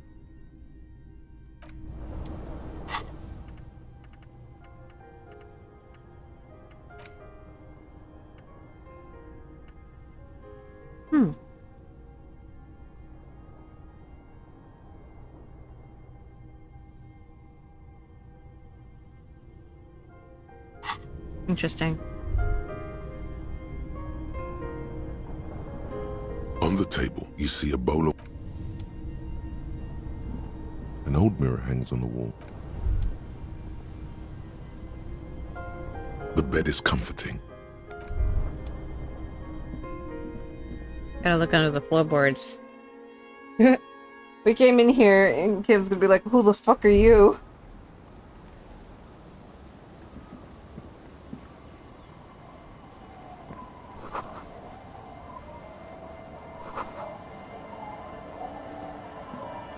Yes? Yes. I don't know what to say. Perhaps, I'm not really sure about this turn of events. I think the mutton chops might have been a better idea. They sort of seem to cover up some of the... damage. Either way, good on you. You were saying?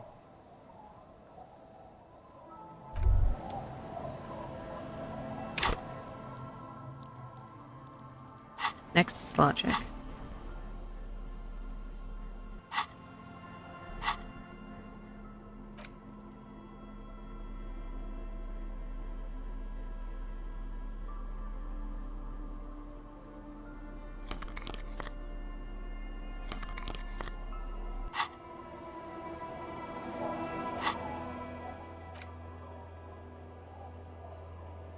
No, it's not gonna...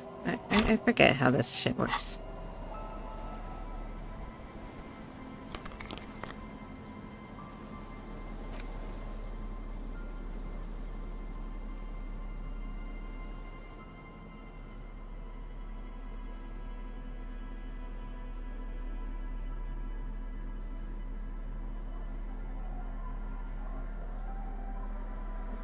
Oops. I keep bumping the mic on accident.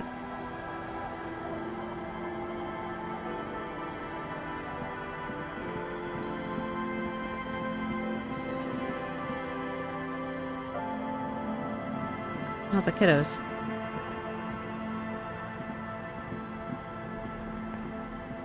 The scruffy-haired little boy kicks a stone.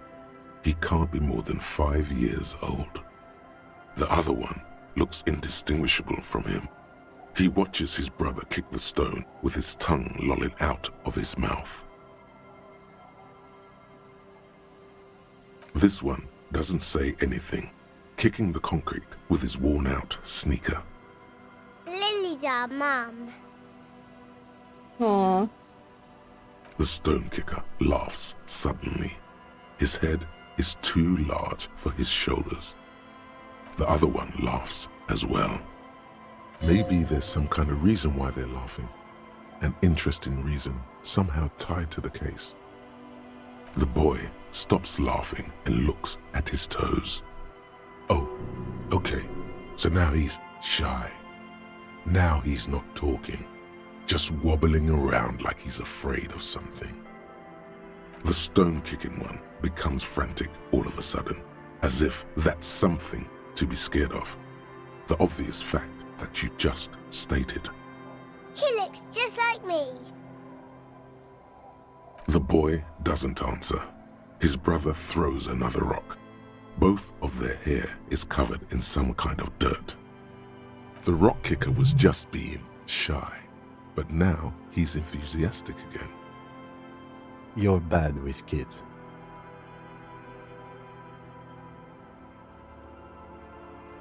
Maybe I am. Now, how about some actual police work? We are not getting anything here. The scruffy-haired little...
Oh shit.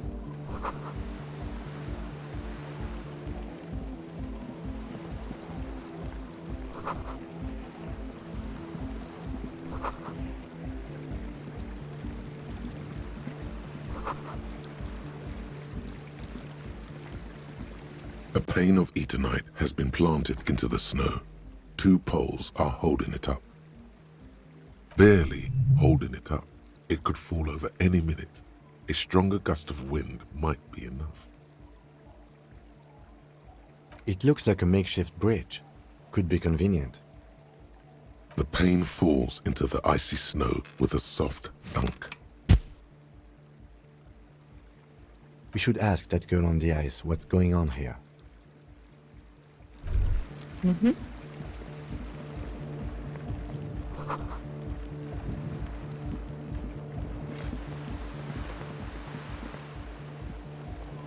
A shaggy-looking girl in her late teens or early 20s kneels on the ice with an electronic contraption in her hand.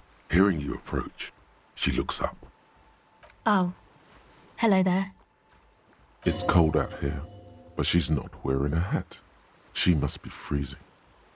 Everyone knows drugs make you invulnerable to cold. You bet this one likes to party. Huh? So should you. You don't have to do anything. Oh, I didn't notice that. Yeah, well...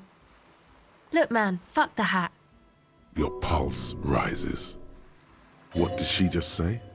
That's not how a civilian is supposed to address an officer of the law. Oh. That's not gonna be good.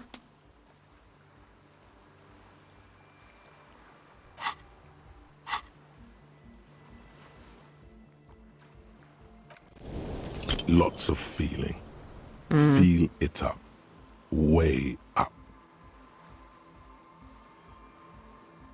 You're saying it really loud, but it's not coming out right. Maybe add more indignation. Oh my god. So I should just take this hat I'm wearing and fuck it, right? Oh my god. Engage in sexual intercourse with the hat right here in front of you because you told me so on the sea ice? More. Right here on the sea ice. More. Jesus, what? Give you a little ice cop hat fuck show. I didn't mean to. I'm sorry. God, we're scaring the fuck out of her. The lieutenant is watching the scene unfold before his eyes. Kim's like, this fucker's unsure crazy. how to react. Is that how you see me? The girl looks down, slowly curling into a ball. That's it. You've earned it. Start crying. Life's hard.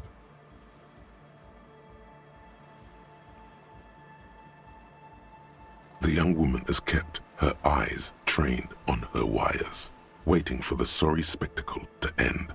But it's gone awful quiet up there. Then the sound of sobbing.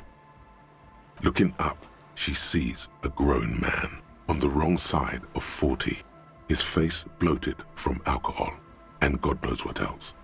Not so quietly, crying. This isn't really about the hat, is it? You know, you're not the only one with issues. I self-medicate. Shit. Life's a horror, you know? Crying helps, though. Get it out your system. And then maybe we can talk, okay? I'll be here. Man, she's actually really nice. Kim's like, what the fuck was that? Do you want to talk about what just happened? Yeah, maybe we should. Normally, I'm opposed to discussing one's feelings, especially on duty. But I think this is an exceptional case. So, what do you think happened?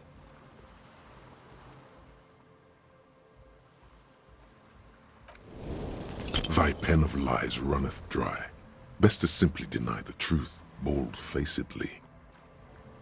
So you're saying you didn't break down in tears just now and nearly tear your shirt off? Uh-huh. Yes, I've definitely never seen you cry before, nor lent you my handkerchief to dry your tears. Methinks my liege doth protest too much. A performance that would make the star of a radio melodrama blush. Even so, in the future, could you please refrain from emoting too much on duty? The quasi-legal status of the RCM means we need to project strength twice as consistently as any other police force in the world. Not when projecting strength, then it's just weakness. That may be so, but such is Revachol, and this is what is expected of us in Revachol. You get the feeling you're being handled with kid gloves because your cheeks are still soaking wet. Glad to hear it was minor. Can you go on? Then, let's go. So, like, seriously, what's eating you, man? There is a hint of pity in her eyes. I actually love her.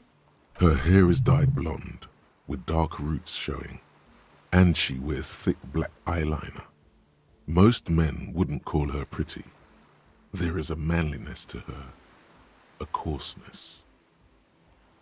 I was wondering when you would come around. What's up? What is it?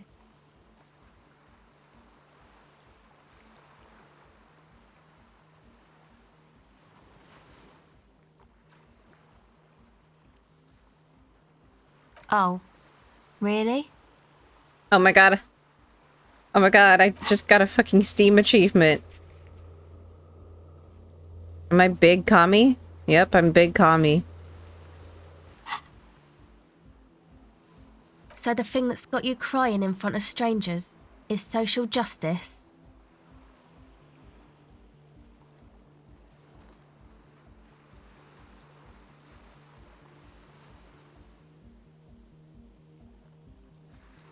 No, it sounds like you just got chick issues. Well, think about... Anyway, was there something else? A cell. Why? Okay, it's Burger. You have little reason to doubt that's her real name. But she's not all that surprised by this cop show questioning, is she? This is a portable recording device. It's for field recording. Low quality, but still. Actually, just one wire. I picked on it till the braiding came loose. The wire leads to a contact microphone. A contact mic records sounds from inside things, like this ice.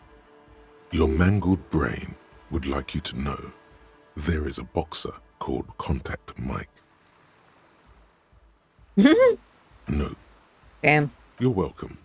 Thanks, Encyclopedia. Just doing God's work out here.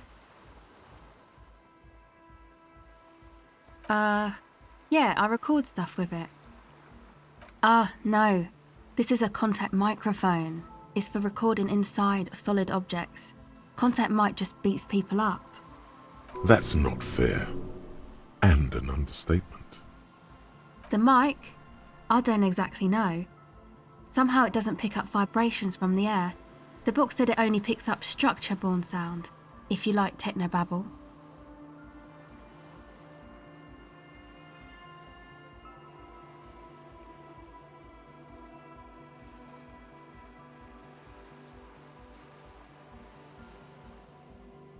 Same place I got the recorder from, the Elysium.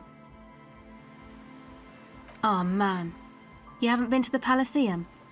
It's the coolest place in this whole drug-addled shithole. It's a music club and a synthesizer workshop on Boogie Street in Jamrock. Musicians live there, like real musicians. I once saw Arno van Eyck. Thinking about it really cheers her up. It's a long way from here, though. Oh yeah, guess you wouldn't know Van Eyck, or really be a Elysium going kind of person. I don't know what that means. I don't know what that means either. That's cool.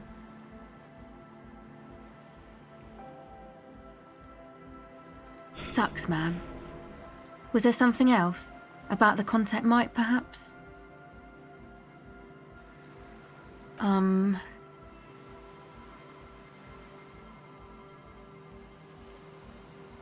Yes? Okay. Recording, I guess. I think I'm recording cracks in the ice, but there's no way to tell. Not without headphones. I think I just recorded your footsteps too.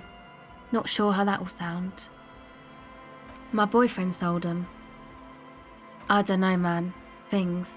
Just stuff you need for life. Everything checks out, sire. Nah.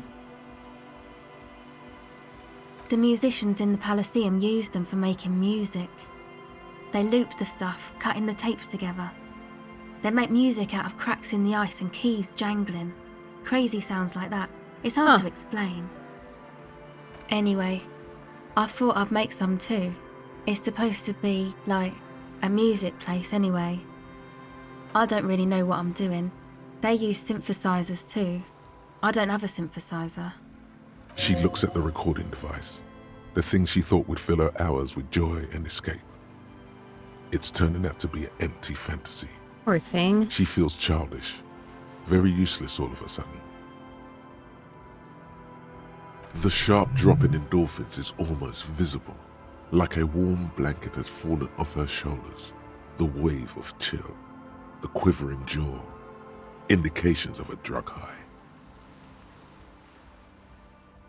She is on some kind of stimulant, amphetamine or methadone, and its effects are wearing off fast. She will begin to experience more and more valleys now, and fewer peaks. Take this, you're cold. No, man, fuck that, I'm cool. I'm sorry I said that. I'm sorry about the fuck. It's okay.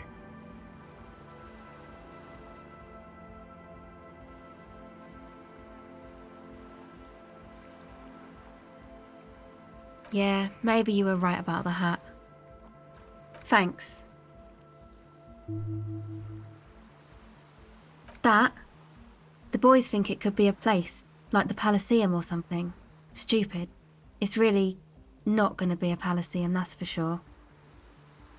Yeah, Andre and the guys, they're inside, in the tent. And why is that? They got too much stuff crammed in there, no room. Music stuff mostly. Like this tape recorder, but bigger. And there's piles of it. That stuff is more expensive than I am. More expensive than any of us, really. Doesn't matter, I can take the cold. Go ahead.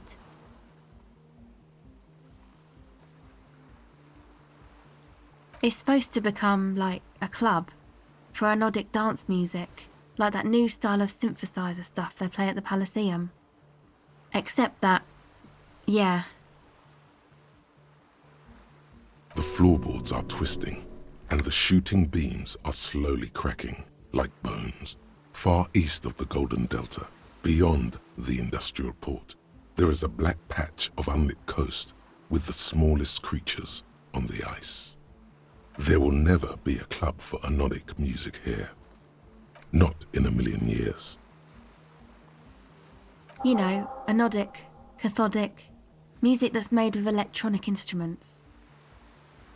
Synthesizers and tape consoles, microcomputers too. Anything that uses electricity, but isn't guitars.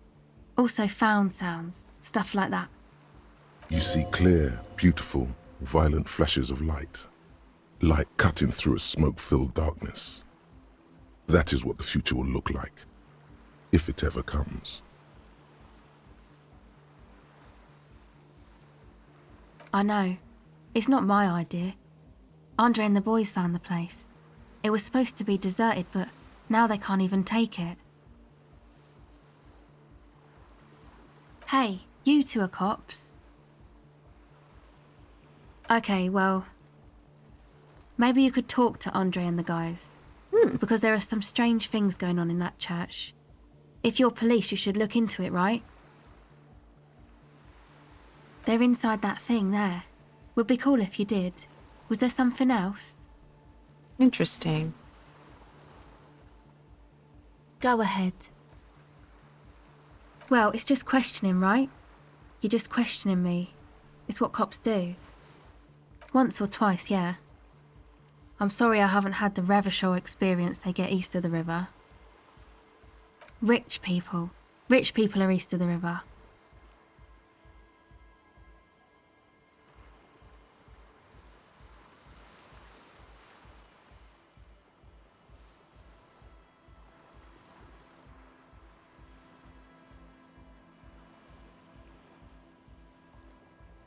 Oh, they are, and I'm scum. Oh, but I am.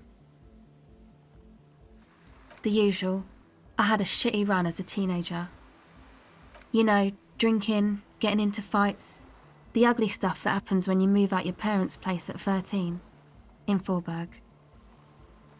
Is this a rhetorical question?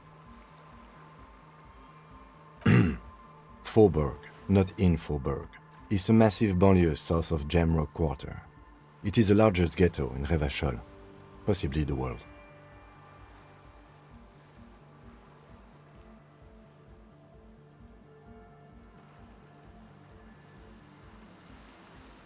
We are Jamrock, sort of.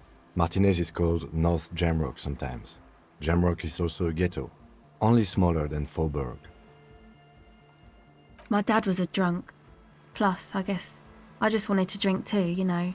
Get my party on.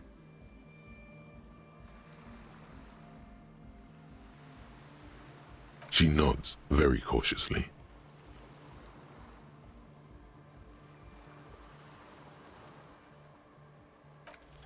The device is cold to the touch. An angular Omicron logo adorns the yellow plastic cover.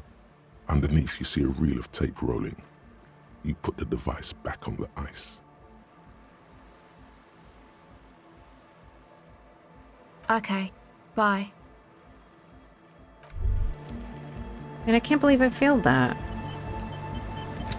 Alright, buckos. You gotta leave a girl out here The tent all is by just herself. tarpaulin fabric covering a rude as pile of hell. stuff. The flap is open. Inside, 3 young men are listening to some new form of music. It's like nothing you've ever heard. One of them looks at you.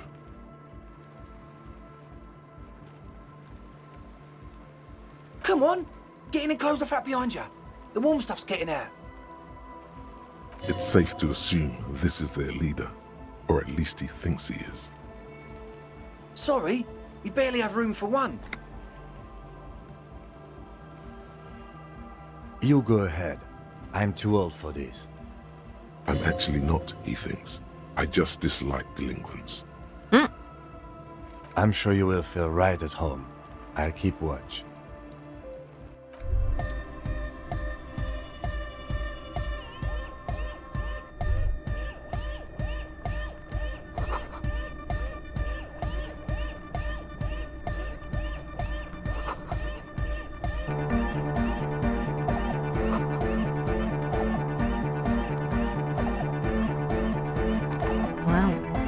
A young man with peroxide blonde hair holds up a Harman Walshy tape player, nodding along to the music. He looks at you with a knowing smile and says, as though you're supposed to be sharing some tremendous evangelical secret. Hardcore! It's hardcore! Skibbity, skibberdanger. I am the rearranger. The fuck? Your cop training did not prepare you for this. It did not. What to do?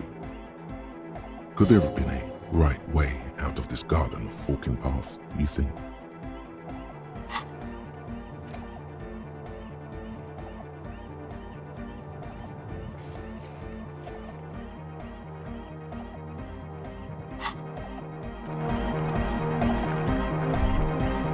You see a youngish man bleaching the tips of his hair with a toothbrush. He puts the toothbrush down and extends his hand in greeting.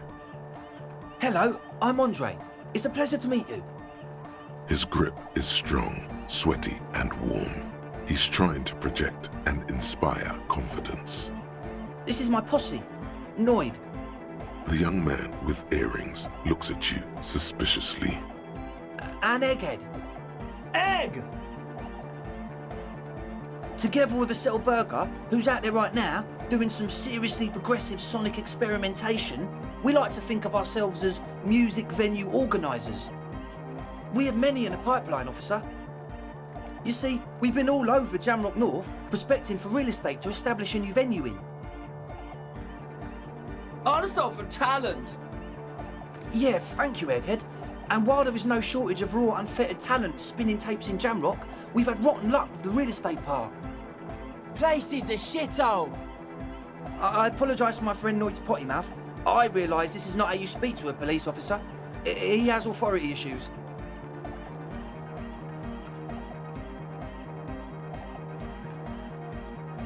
Ah, so you've met her. Good, good. Yeah, it's a matter of occupied ecclesiastical property. I bet you've noticed the derelict hive of narcomania on the coast. An attempt to pander to your perceived conservative sensibilities. No person his age would ever use a word like narcomania with a straight face. Don't fall for it. I'm talking about the church, and I'm not exaggerating. Even a place of spiritual refuge can become a magnet for all sorts of dopeheads and burnouts if left unattended. Dopeheads! Burnouts! Well, I'm sad to say, that's exactly what happened. Sad because we were just about to put Martinez on the map with one of the maddest dance clubs in Jamrock. Nah, strike that. In Revachol. Strike that! The world! And sadder yet, because the dopeheads and burnouts holed up in there are the worst kind. He leans back a little, watching you with a steady, serious gaze, letting you imagine just how bad those dopeheads and burnouts really are. Good. This calls for an opinion. You're an expert in those.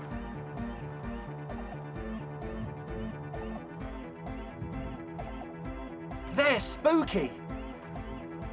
I was hoping you would be the judge of that, officer. All I can say is, their spookiness is the kind that keeps us from restoring this church into a community centre and a place of spiritual refuge. Also, they don't eat or clean the building. Shit's gonna collapse. People just want to spin tapes without them spooking it up. Place has bad signs. No one can dance like that. Thank you, Egghead. So you're gonna look into it, right? It should be a police matter. Getting them out. Whatever spooky stuff they're doing, I'm sure it's not what the Ecclesiastes meant their property for. All right, man. Andre's obviously very happy you took him Oh seriously. my god, there's so many things. The whole tent is. The boys exchange giddy looks.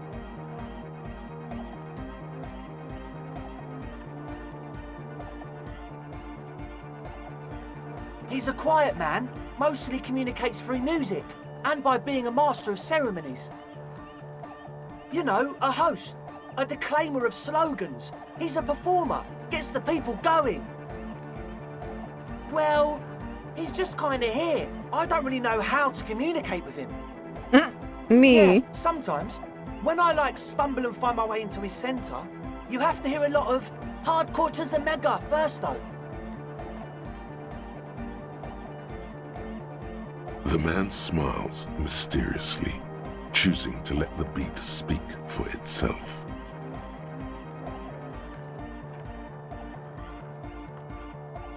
Truth is, I don't really know. None of us do. I don't even know how many there are. All we've seen are glimpses. Well, there's also the machinery. The machinery? This machinery is of the deeply mystical variety. When I first scouted the place, back in February, it was abandoned, empty. Took some time getting the crew together. So about 2 weeks ago, we came here hoping to set the stuff up. Suddenly, there are all these strange machines lying around in there. The fuck? One of them has wires running into bowls of water. Wires into water. Never seen anything like Into water. Andre, tell him about the feeling. Oh, and it felt like there was something in there with us, watching us from the dark. Huh? No, the other one. Which other one? I'm not as in tune with my emotions as you are, Egg. Felt like silence. Awful silence. For this man, even regular silence is awful enough. But that was something greater. Not exactly. We've just seen someone who we think is a woman go in and out of the church. A couple of times. And we felt someone or something eyeing us inside. But that's kinda it. Like you aren't alone, you know? It wasn't quite human, if you know what I mean. It was this dark shape climbing upside down along the ceiling. Huh? Like some kind of crab man. Yeah, you know, the way it was climbing up and around the ceiling. Like a crab. It was stalking a cell, exhibiting ambush behaviour. Yeah, totally. I mean, I didn't personally see it. Estelle was alone that time. But I believe her. If she comes out running and says there's a crab in there, there's a crab in there. You should ask her about it, but be nice. Don't tell her you don't believe in the crab. The implications of this are too numerous to consider. Proceed with caution. Learn all you can before entering that dark building. You should talk to Noid about that. I just got a distinct burnout and dopehead sign from them. Probably jacked up to some snuff station too. Probably, very likely. With a small surge of PEA, alertness fills you, as if to say, this is a dark corner. Look behind it. It means like one of those rich boy private radio stations where you can listen to people getting killed on, then jerk off to it. Sick shit. Ew. Not that we would know anything about that. Noid just likes to relay stuff. We're getting derailed here. In short, you can tell to Noid about the machines. He'll tell you more.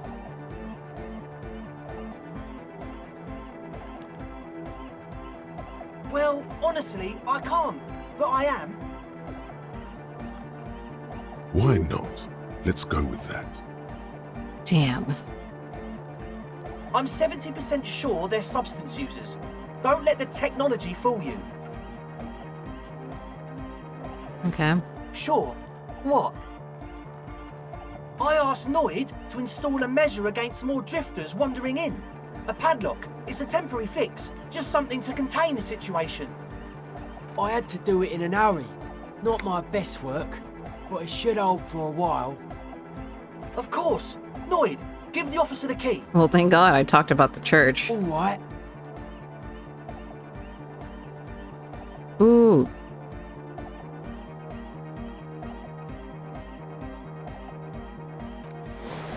It's as if time has frozen somehow. You think you can sense the key moving in the air. Yeah, this is going to be way cool. Blam! Straight in the eye. Straight in the old eye orb. Oh. In the looking ball. A stabbing pain. Tears stream uncontrollably from your right eye. Man, I'm super sorry. That was totally my bad. I got overexcited. Threw him too hard. I'm sorry. He looks like he's genuinely sorry. He didn't throw them better. Oh, damn. Now we're gonna be an asshole. I really am sorry, man. Just take this, okay? Wow, looks like there's quite a lot there.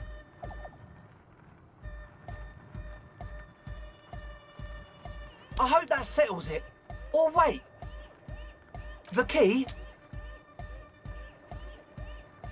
He is shifting. Well, I in got his money spot from it. Uncomfortably, still feeling sorry. Now for the he feels mishap. bad. And now I feel We were bad. talking about the padlock, I think.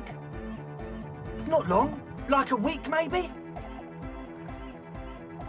I'm super sure they're alive. I mean, come on. I'm at least 90%, maybe 85% sure they're still alive. Okay, I'm sorry. I'm sorry too. I guess it wasn't very hardcore of us to just lock them in like that. Me too. I shouldn't have that kind of power over another person. I'm not the one with the violence monopoly here. You are. I'm glad that key is out of my hands now. You know, these guys aren't that Sure, bad, man. Tell I us what you want guess. to know. Let's do it. Oh yeah, that's a meteor and name for the founding party. Thought it'd be cool to use it. You know, of Meteo, concerning Meteo. Meteo, a country on Muindi, on the Muindi Isla. Come to think of it, I've never really looked them up, you know. I can't give you a precise definition, but they're a very powerful religious organisation. And they have roots in ancient mass society. And they're the custodians of the Pericarnassian Church. Plus, they anoint the innocents. They, like, made the Innocentic system, no? You're totally wrong about that. The Pericarnassian Church is about love, and Nordic music is about love. I got love for my Pericarnassian posse. Love is the relay out of death. We dance. Love is hardcore. Unity. Unity. Oh shit, yeah. Make some noise for my Insulindian posse.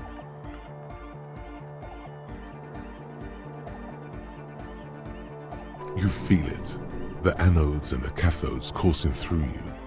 Your big toe starts tapping along to the base, as if testing the waters. Feels good.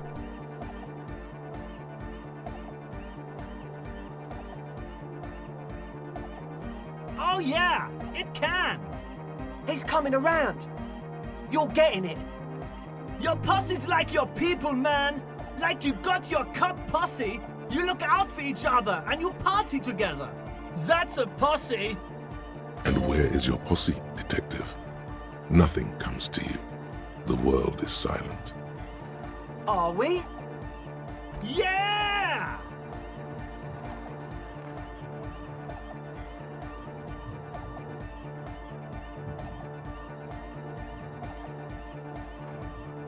Yeah!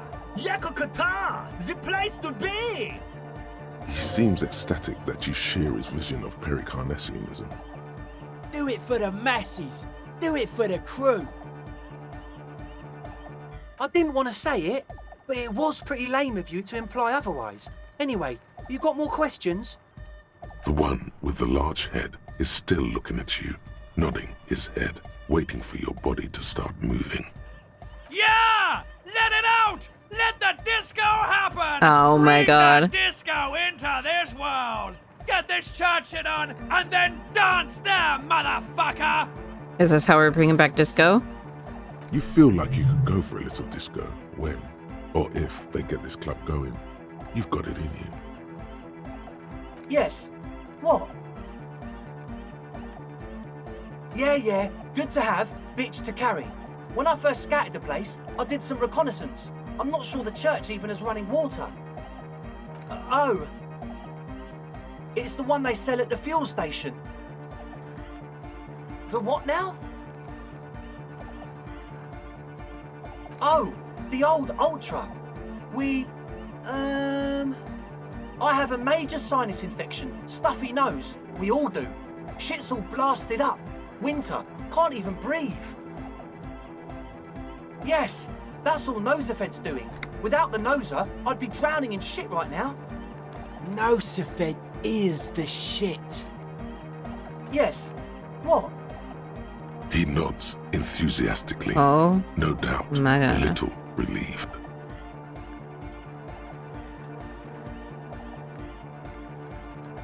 As always, we'll be right here, waiting patiently for the news. Yeah!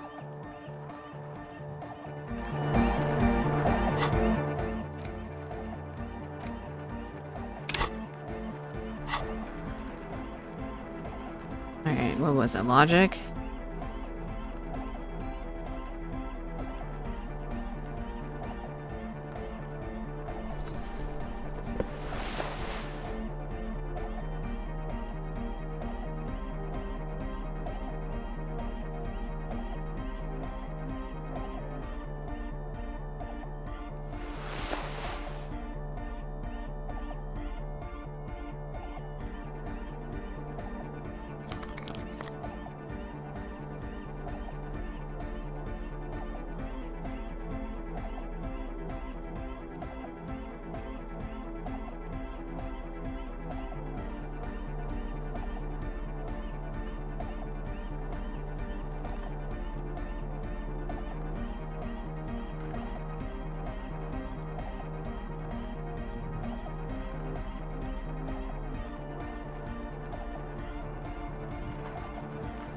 Okay.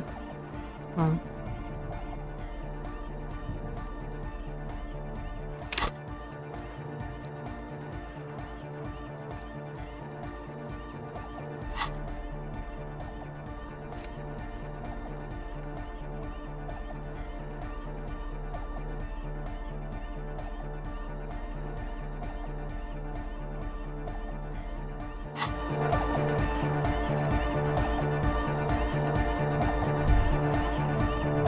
Hi again. So, how are things going? Ugh, okay.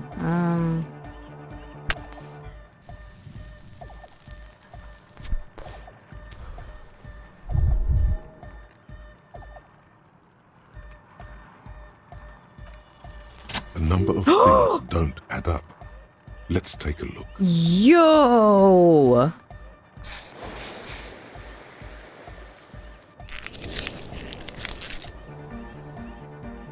What things?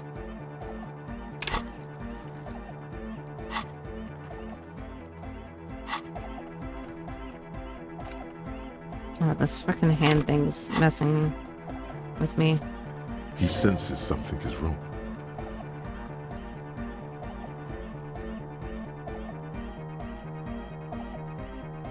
I have no idea how you arrived at that conclusion, but it's wrong.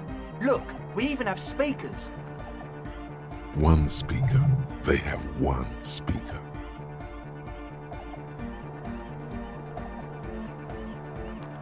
What do you mean, friend? It's a one-speaker system. It's monodynamic. You wouldn't know the first thing about sound reproduction in anodic music. Other speaker. Pfft. What do you know about spinning tape? Nothing.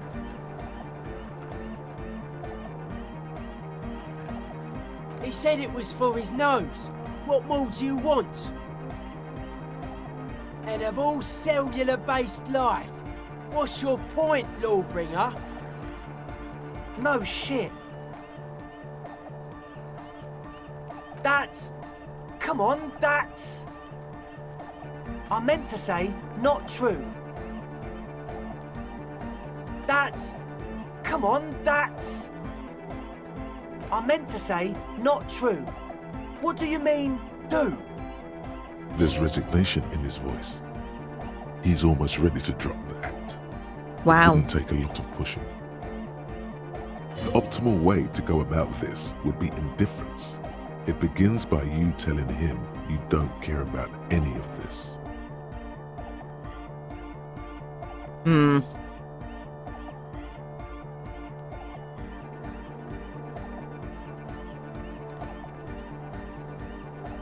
What do you mean by lenient? Okay, man, okay. Things are just so hard for an entrepreneur in this city right now. It's not like we lied when we said we want to turn a church into the wickedest club in East Revershoal. Because we do! We totally do! We just need to turn it into a speed lab before. Ah.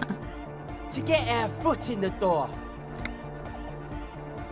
Like I told you, spooky arseholes moved in while I was getting all this stuff together.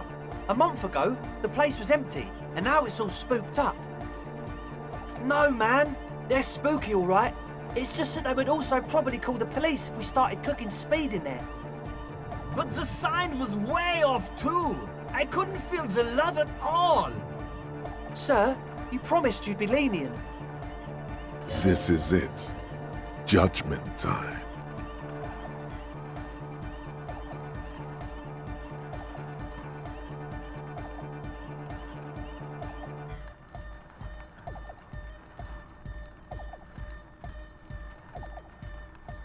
Oh my god, I could just bribe them? That's kind of mean. But then again, we're an asshole a little bit. I'm not gonna arrest them.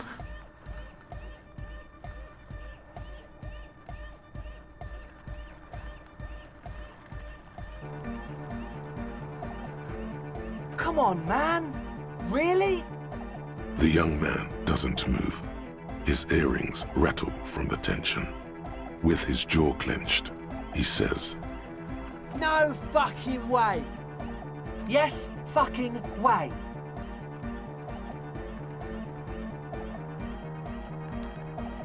without a word. Yes. The other speed freak pulls a red wallet out of the toolbox and hands it to you.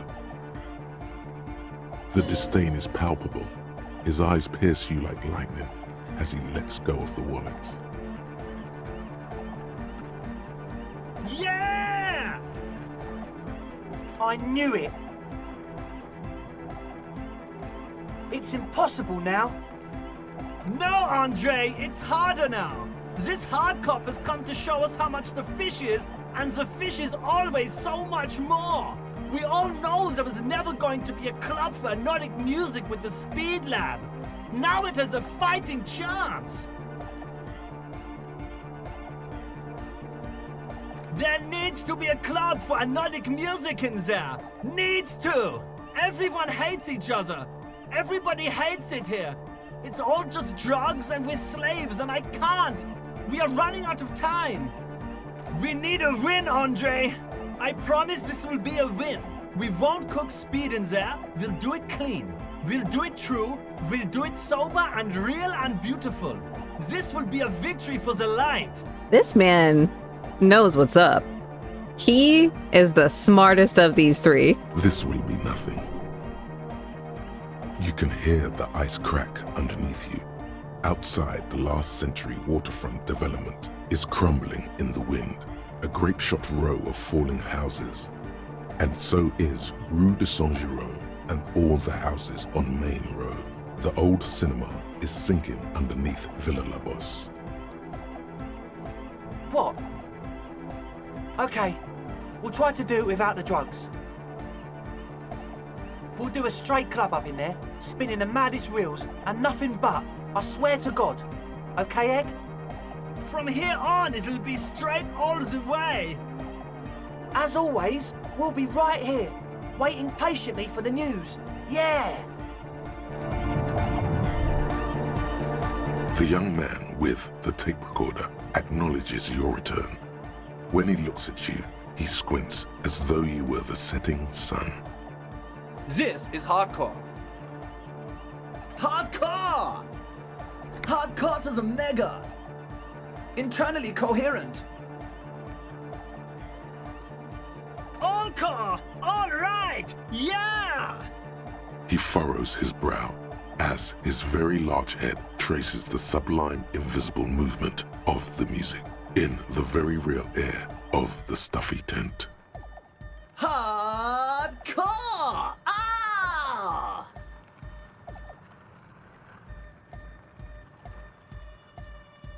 The question is, what is the question? Oh my god, what the fuck? Oh my god, that's so jarring.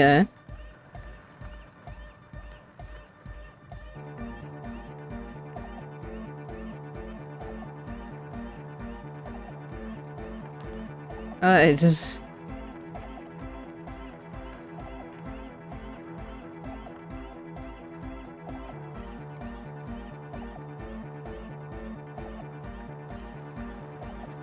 But there was a question? Ah, shit. Back to the heavyweight jam! Hardcore! Hardcore! Hardcore to the mega! Internally coherent. Encore! All right! Yeah! He furrows his brow. Hardcore! Ah! Is it though? Is it though? Oh my god. One mind, one spirit. There's no other world. There's no other life. Oh, fuck. I'll get through to him. True. What? Hard. Full. Core. Hardcore. Hardcore to the mega. Internally coherent. Encore! All right! Yeah! He furrows his brow. Hardcore. Ah! Is it though? But is it? I mean, really? No, but seriously, I'm a bit worried it isn't. Good. The skin on your back is crawling. For a second, you can't even hear the music anymore. There is a hawthorn tree on Rue de Saint-Ghislain, right next to the canal. Don't be alarmed. Everything is okay. He isn't actually worried. Everything is still super hardcore. What he probably means is, it could be even more so.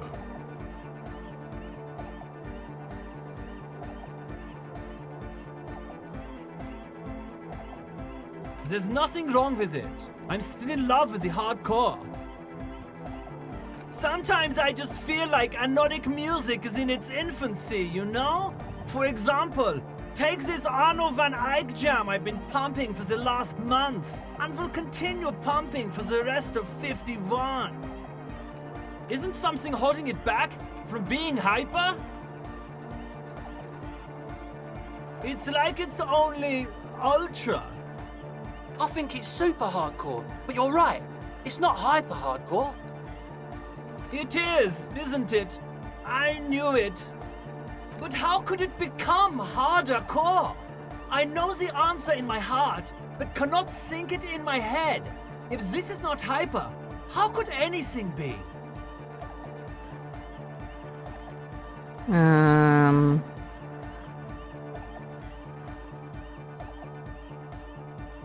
What? Guys, there's something happening in his head. As Oh, a your lot of things are mind happening in my works, head. The beat recedes from your ears. You hear your own blood pulsing through your head, nourishing your thoughts with oxygen. The rhythm is familiar. The abstract shapes swelling in the foreground have done so in vain. This is a core matter. The answer in the double kick that moves the milliliters through your mind. The dark thud is the source of all rhythm, the inspiration behind mathematics. The hardcore. Oh yeah! He's doing it! But you're not. This is almost certainly a matter that surpasses the limits of reason. I know! So does mine! But there's something else that hasn't failed you. No! This is the answer! Uh-huh.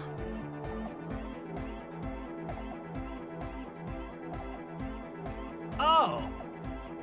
Yeah! No nation, but transnation! No war, but class war! Hell yeah.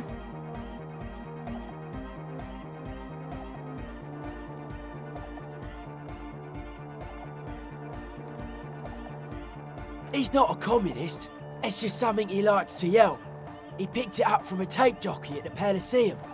She was a communist, though. Yeah! With a rebel yell! Don't be a lunatic. Of course he isn't. Jermaine here just yells random things. Odds are, sooner or later one of them will come off as fault reading. Yeah! Revolution imperative! Unless you were thinking Revolution imperative right now. Anyway, I've had a similar thing happen with Eggs yelling. I know what you mean. Hardcore superstar! Yeah! Dark Horde Hardcore! Jermaine Egghead! Basically, yes it is. Lungs are for love! When Dolores Day was anointed innocence, her lungs started glowing through her body. For the world loved her, and she loved it back. Yeah! I think so. Rhymes that keep their secrets will unfold behind the clouds.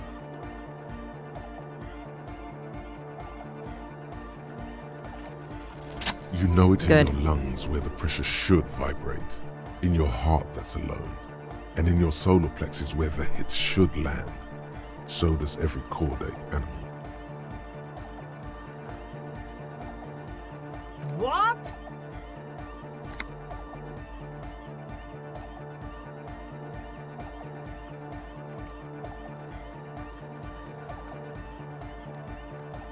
Wow, okay. We should start with the melody. But where would we get that stuff from? I'm sorry, I don't know anything about Nordic music. I'm just the party boy. I get the people going and say it's hardcore. He feels ashamed he can't be of more service to the future of dance music.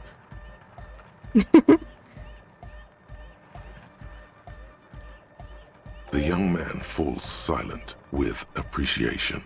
He even tries to contain his smile, as if it could hinder your investigation. Basically, what you need to find here is a tape with some banging music on it, so that Egghead could use it to remix Van Eyck's jam. Yeah, maybe that street hawker across the pawn shop has got some tapes to sell. That's just an idea. There is a hawthorn tree on Rue de Saint-Ghislain, right next to the canal. A reel of magnetic tape is caught in its branches, like bronze ribbons blowing in the wind.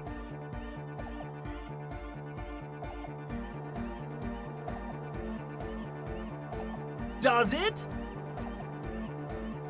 Oh, I know! I know this! I can tell you where it is! St. G is the boulevard before the canal bridge. The one that takes you to the whirling in rags and the industrial harbour. It's got the lanterns and the... I knew that! I could have said that! And the mosaic sidewalk. But it's all blocked with that stupid traffic jam right now. Anyway, That's all yours to figure out, Copman. Copman! Tape! Yeah! Spins the tape until the space escape! Yeah! Righteous! No! No, can't do! This is gonna make people sad! This isn't sadcore! Sad core. Oops. Yeah! I love this dude. Alright, here comes the night! I fucking love this dude so much. so you had a talk with Andre, and now you want to discuss things with Noid. Good. It's good you talked to Andre first. Gave me time to get a reading on your sign. Can't really talk to people before you get a reading. Yeah, gotta compare. See if we can align. I suck at socialising, man. Even now, our sign synchronisation is way off. But I'll see what I can do. Weird stuff. Specialised. There was a data processor and some sort of long-wave machinery. Wires going into water. Gives off a spy sign. Or some fucked up Samaran science sign. You know, the kind that goes head first into the supernatural. Back into the supernatural. Nothing's wrong with it. You should definitely be researched. You can still do sick shit with it, though. The sickest? That's perhaps why it should be researched. Most of it doesn't exist. But there's also stuff that isn't allowed to exist. Because the moralists think it's too dangerous for the plebs. Psionic powers, pale-related diseases, pretenders pretending to be human, folk rights, that kind of stuff. The hardcore aesthetic is esoteric. It's not meant to be discussed with the law at this moment. Uh-huh. It's not easy to reach a harmonic resonance of signs without some adjustment.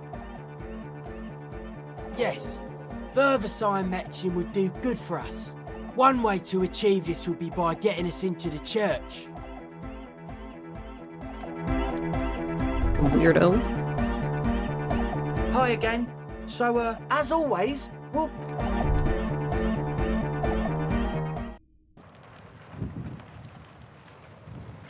Alright. Spent like fucking hours in there. Alright, girly. The shaggy-haired girl kneeled. So you talked to my associates, right? Are you going to help us? With the church, I mean. Great. Let us know if there's any progress, will ya? We've been waiting for weeks here. Oh, that. You're not going to believe me. There's no point in me telling you. She's less prone to blurt it out, crab man, than the others. Okay. I went in and I saw a woman next to one of those machines there. Noid calls it a mainframe. She was dressed like someone who's been raised by their grandmother, you know, strange old clothes. Had this absent expression, didn't say anything, just stood still. And then, you know, right behind her, a man crawled down the wall. Upside down like a crab, down the church wall. I think the woman didn't even know he was there. He was completely silent. He stopped right before he got to the floor, then just hung there like that, looking at me. Right at me. I fucking turned around and walked out. End of story. Like a crab, you say? It was too dark. I couldn't tell exactly. Why? Nothing. Anyway, what else? I did, and I'm sorry. For what it's worth, which isn't much. This is why I didn't go into the tent. Typical delinquency. You don't get to choose your posse, they choose you. Mine are idiots, but they're mine. I tried to talk Andre out of it. I even tried not to lie to you. Indeed, She merely tried to omit the truth instead.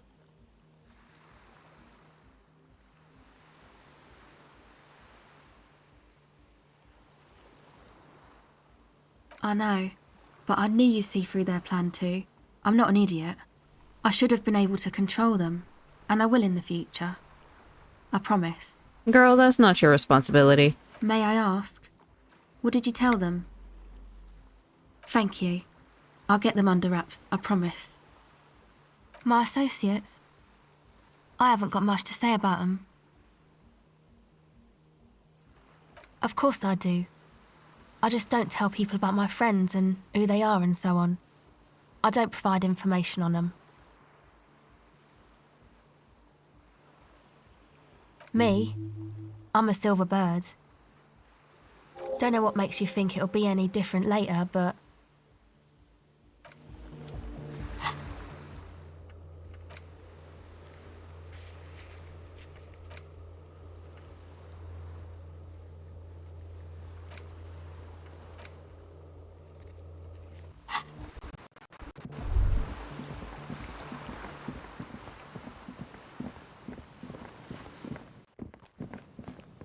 You see that seagull up there?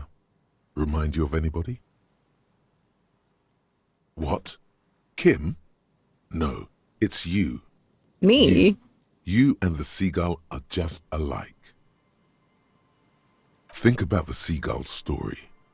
It's one of endurance and adaptation. The seaside was paradise once. They were birds of that paradise. Then their paradise became Shit City. And what did they do?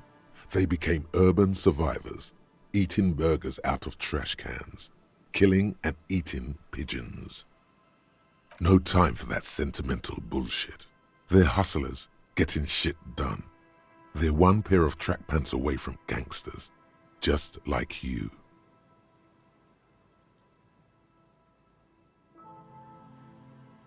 Exactly. The seagull does what it takes, and so do you. You've got that same spirit in you. When the time comes, you'll push yourself. Interesting. Very interesting indeed. This is the church.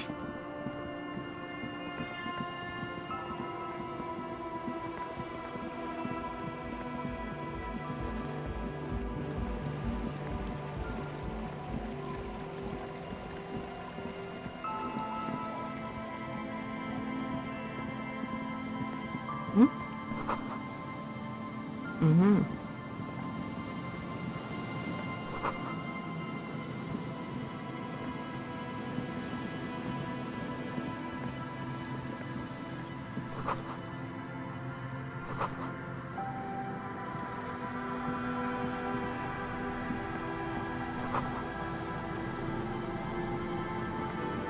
A metal payphone under a yellow plastic dome.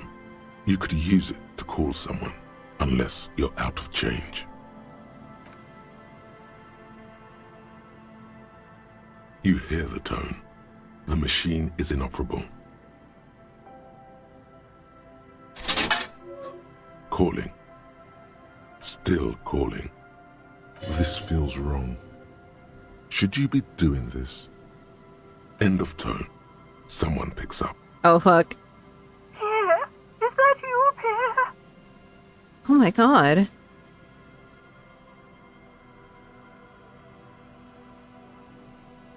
Do you have any news about Pierre? He's my sister's grandson. He used to visit me as a lad. Fine young man. But who are you then? A salesman of some sort? Modern goods are rubbish, and I can't afford them anyhow. It's a shame what you did to our country. To hell with the police. To hell with Ah. Her voice is drowned in white noise.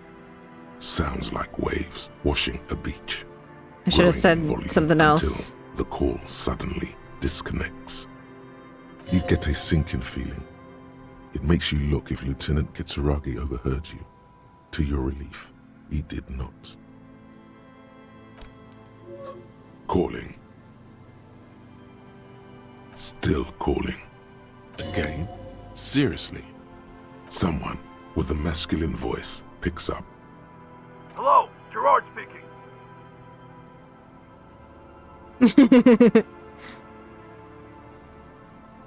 Don't worry about it, buddy. Happens to all of us. You have a nice day now. Phone hanging up. Disconnect tone. Calling. Calling. Calling. Still calling. Still calling. Stop calling me, man. Oh. I'll get you your money, alright? I just need till tonight. Let me work.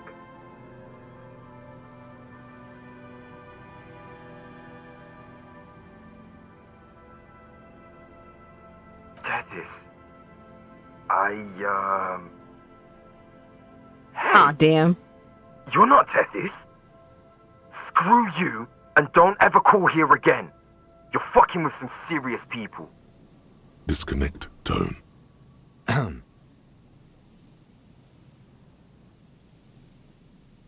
I want to do one more number. Calling. I'm tired.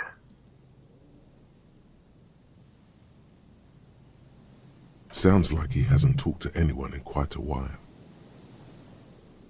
If I could go just 1 month without writing, no, 2 months, I could regenerate my brain. Fucking liberalism. The man disappears with a sigh. You do not hear the customary disconnect tone, just silence in the handset. The machine is still waiting for you to dial a number. Seems like it did not have time to swallow the coin. This sometimes happens. Lucky you, the call went too fast for the payphone to register. You can still make a new one without paying. Yes. Close your eyes and put your index finger on the rotary dial. Then pull down on the number. Then move one up and repeat the motion twice. Strange. This is not how you started before. 414447. The rotary dial feels cold from the sea air. 1117361. Your fingers keep moving like a spider. Every time the ring rotates back with a little ring of metal, like a bell tolling. Yes, 45167451. You are going deeper now, into some unknown place, far away from this island of matter and its telecommunication networks. Who the hell are we trying to call? 451. You have dialed God knows how many numbers. The headset has been waiting silently to relay a signal. Surely nothing can come of this, you think. But it does. A connection. The fuck? An ultra-long distance call. Your ear fills with the crackle, the wash of a strange ocean full of white noise. A little bird starts ringing in there, not like the local calling tone before. No, a small ring in a cage of distortion. Far away, a distant network of phones. Calling. Calling in the night.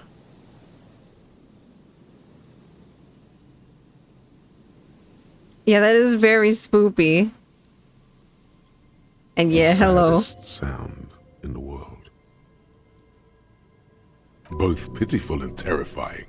You feel your pulse rising with each ring. Calling still. The handset starts slipping from your sweaty palm. Your breathing is heavy. The lieutenant is too far away to hear your yelp. The sea wind blows. Oh no.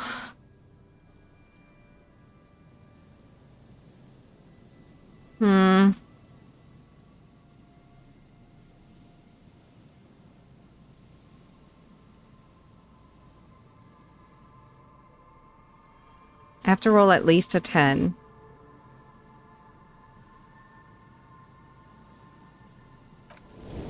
You can't. Nope. Some strange force is keeping the headset glued to your hand. your ear listening to the ring in the speaker. Calling. Calling. Calling. Calling. Oh my god, it's... Calling still. Then the ocean breaks. Out of the depths, a woman's voice emerges. Small. The dearest thing you've ever heard.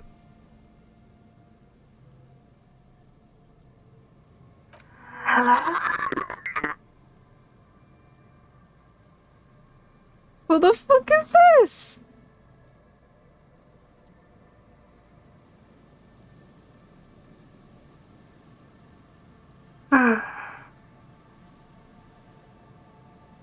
Who is this? Dora, who is this? The connection is bad. Why does his voice sound familiar, though? Dora. The name feels like a gift. A gift that was meant for you, to make it possible to live. And fight. In the distorted distance, you hear someone turning next to her. Bed springs rattle. Don't react. Whatever you do, don't react to that last thing. It doesn't matter if you react or not. You still think you hear a man's voice in the background. It's covered in pain and white noise. Why is this... Why is this an answer?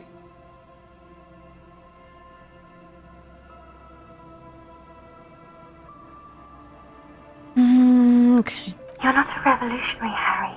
What? You're drunk. What? What? Excuse me? You only have 2, maybe 3 things left to say before the change runs out.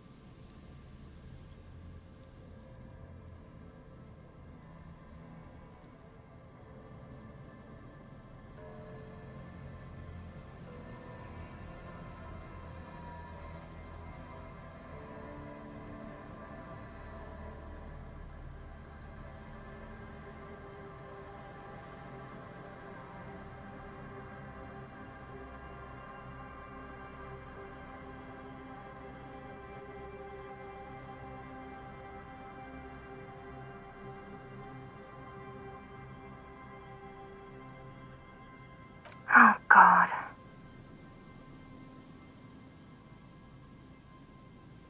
Do you know what time it is? It's so late here. It's 4 o'clock, Harry. I need to wake up in 2 hours.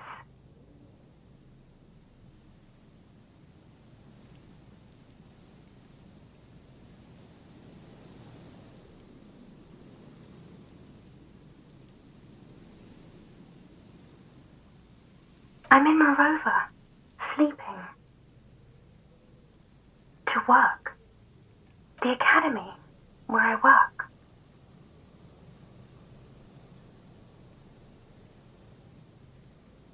No response, only a sigh. The connection crackles like burning paper. What are you doing to yourself right now? Emotional damage. You need to stop. Harry, you're killing yourself.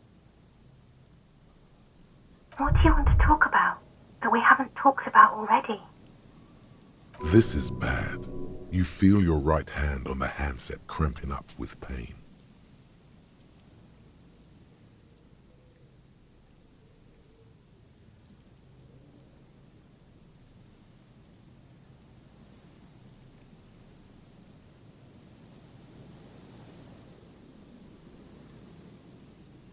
God damn.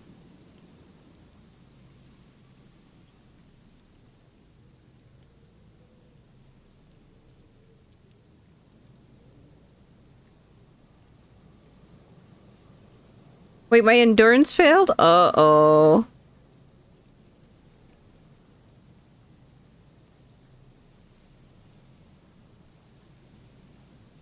Oh no.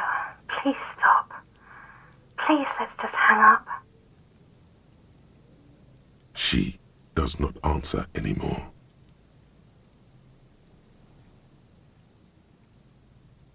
Harry. Disconnect tone. No! The machines ran out of money.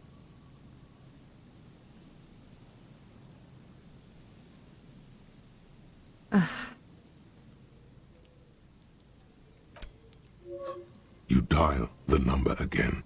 26 pulls of the rotary dial. The machine eats the coin, and a terrifying ocean of distance rustles in your ear. In the middle of it, a familiar ring. Small, distorted. Calling. Calling. Put it down. No, I won't. Before it's too late, please. I'm not gonna put it down. Calling. Calling. I need answers. Calling. Calling. It looks like she doesn't want to pick it up, Harry. Stop scaring her. Come on, you know why.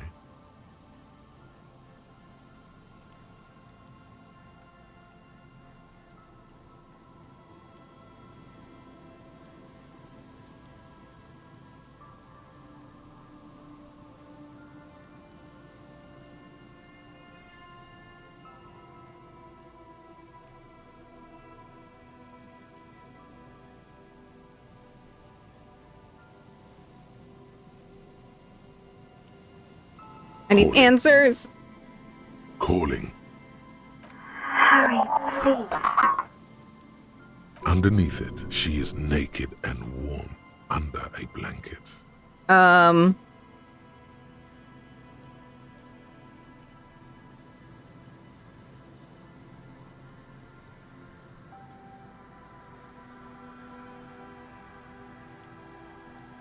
Please. I'm going to hang up now, okay? No, Phone don't. hanging No, up. no, no, no, no. Disconnect tone. No!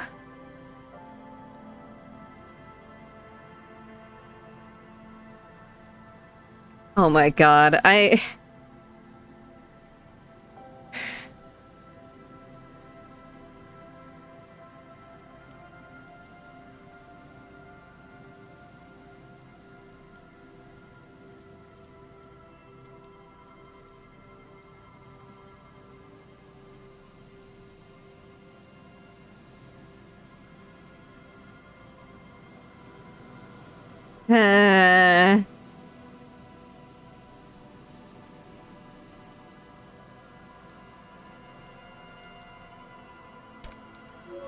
You dial the number again, as you've done many I times. need fucking You answers. remember it well now.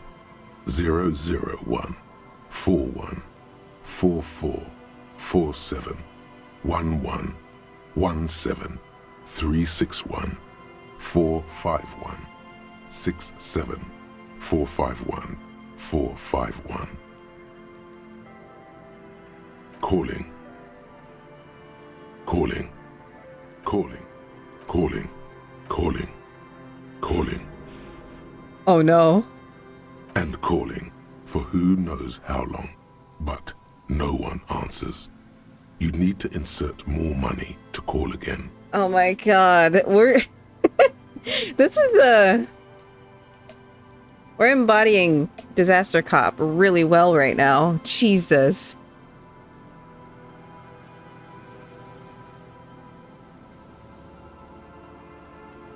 Kim is gonna look at us if we do this. Kim is gonna look at us and be like, "Calm the fuck down, man."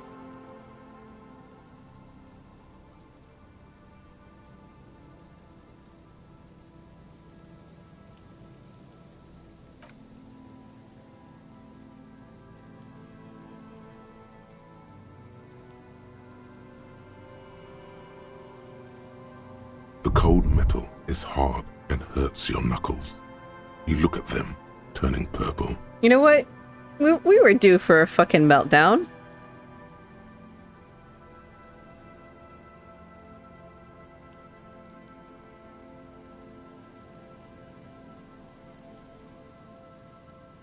Oh my god. Sorry. So I just got some tacos, and I forgot I bought this the space flavored Coca-Cola, and honestly, it's pretty good. I like it. Anyway, disaster cop. Kim literally is just watching us fucking melt down.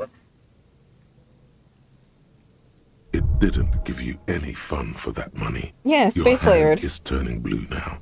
Blood drips to the ground. It's Starlight limited edition Coca-Cola. Not sponsored by Coca-Cola, by the way. Oh my god. I'm sorry, Kim, that you had to see that. Bent metal. Broken glass. Your path lies strewn with the broken forms of everyday objects. You are the destroyer, the bane of inanimate matter.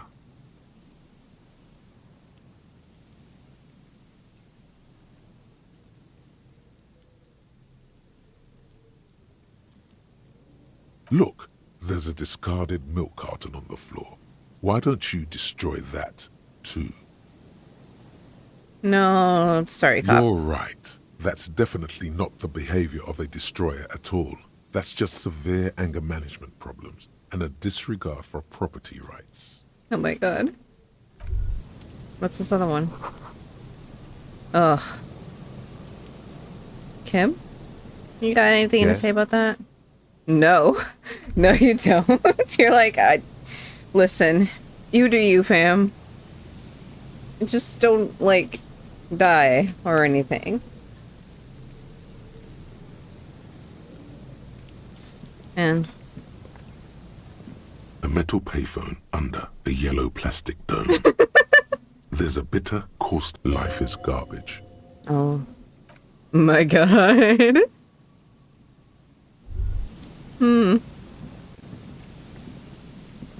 Wild.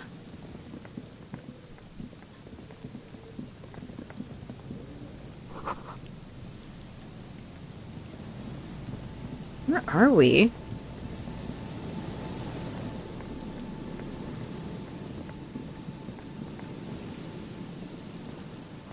Someone has left an unidentifiable article of clothing on this railing. It smells really bad. The cloth, if you can still call it that, makes a soft crunching sound as you thrust your finger into it.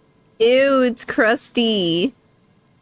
It's streaked with dried seagull shit and tangled with pieces of seaweed. A dangling arm suggests that there might be a jacket beneath the crust of filth. Ew. It seems likely that it was left in the surf until someone laid it out on this fence to dry out. Unfortunately, that just seems to have stiffened it into a shapeless mass. Please tell me you're not taking that with you. No, not the cloth of happiness. Oh my god, no. Hold on. Which expression should I use for that? I don't have an expression that perfectly conveys what my face is like right now. Other than probably either surprise or sorrow.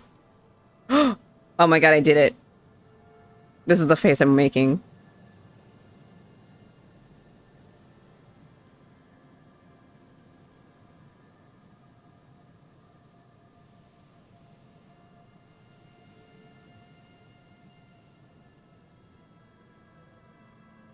Exactly. Just disgust.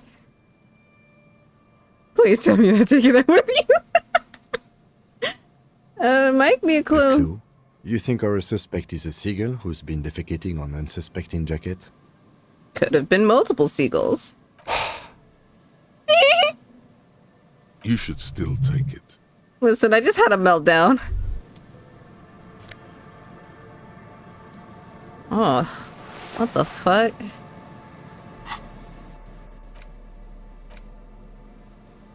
As you hold it in your hands, it makes an uncomfortable crunching sound.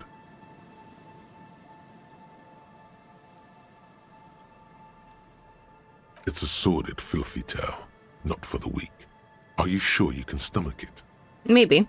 Some secrets are better left uncovered. Don't even try. Seriously. Listen, I'll be fine. It occurs to you that you're not even holding the jacket itself, but rather the thick crust of jetsam and seagull shit that ensconces it. It smells like a dead sea creature, tangled in grey strands of seaweed. It must have spent quite some time in the water before the tide deposited it ashore. Somehow, it was carried or dragged to the boardwalk, if not by human hands, then perhaps the feral dogs that prowl the beaches at night. Why? Why did you think about it? Look at your hands. They're covered in muck. Now you're just flicking that shit everywhere. This is a disaster. You'll never get the smell out. As you hold it in your hands, it makes an uncomfortable crunching sound.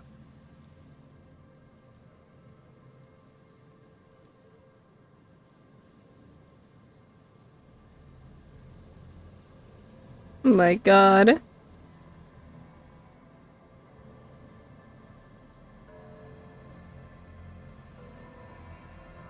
The shit jacket. There is no why. As you hold it in your, it's probably better. Okay, there's nothing else to do with the shit jacket.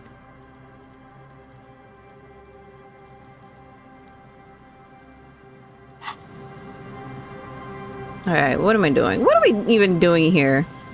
I'm just exploring at this point. Ooh, money. What's this? Oh, postcard.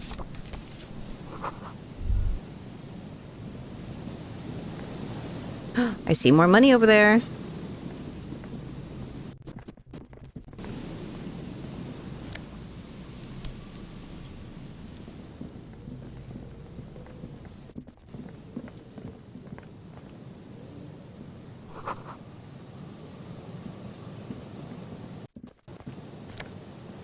Oh my god.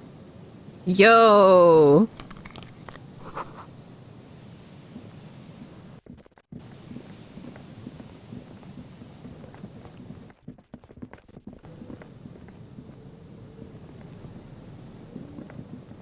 There's nothing in here.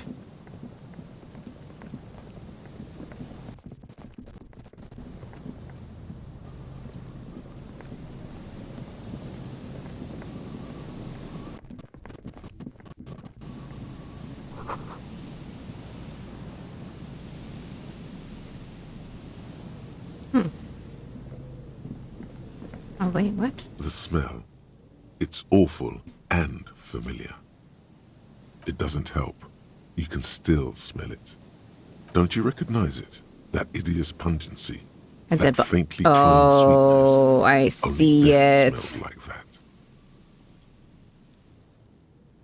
It's a dead body. Something cold wakes in the pit of your stomach. Fear. It is death. It's a dead body. It must be. The lieutenant has already brought a handkerchief to his nose.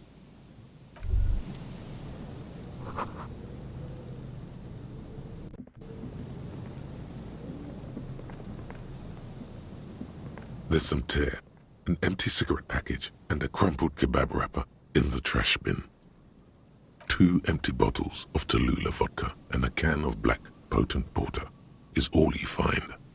No, there's more in there. Livis strawberry liquor, plus some Pilsner bottles too. Better not pick them up. They seem unhygienic. A tragedy. He shakes his head with genuine sadness. Whoever tossed it here was a heavy smoker.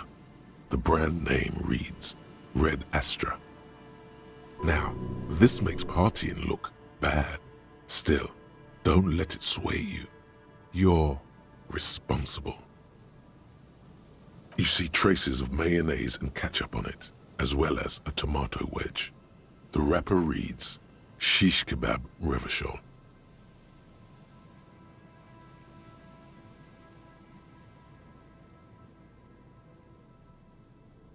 It's hard to concentrate in the smell. The sea air brings some relief.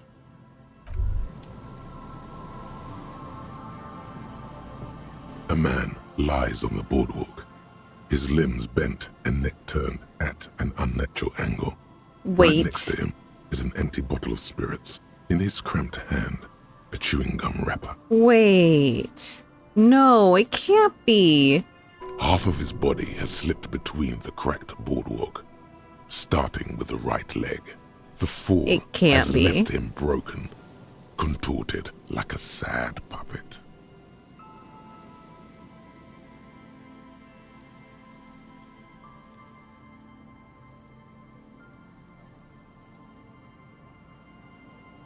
The smell is not as bad as a 2-week-old corpse, but it's definitely heading there.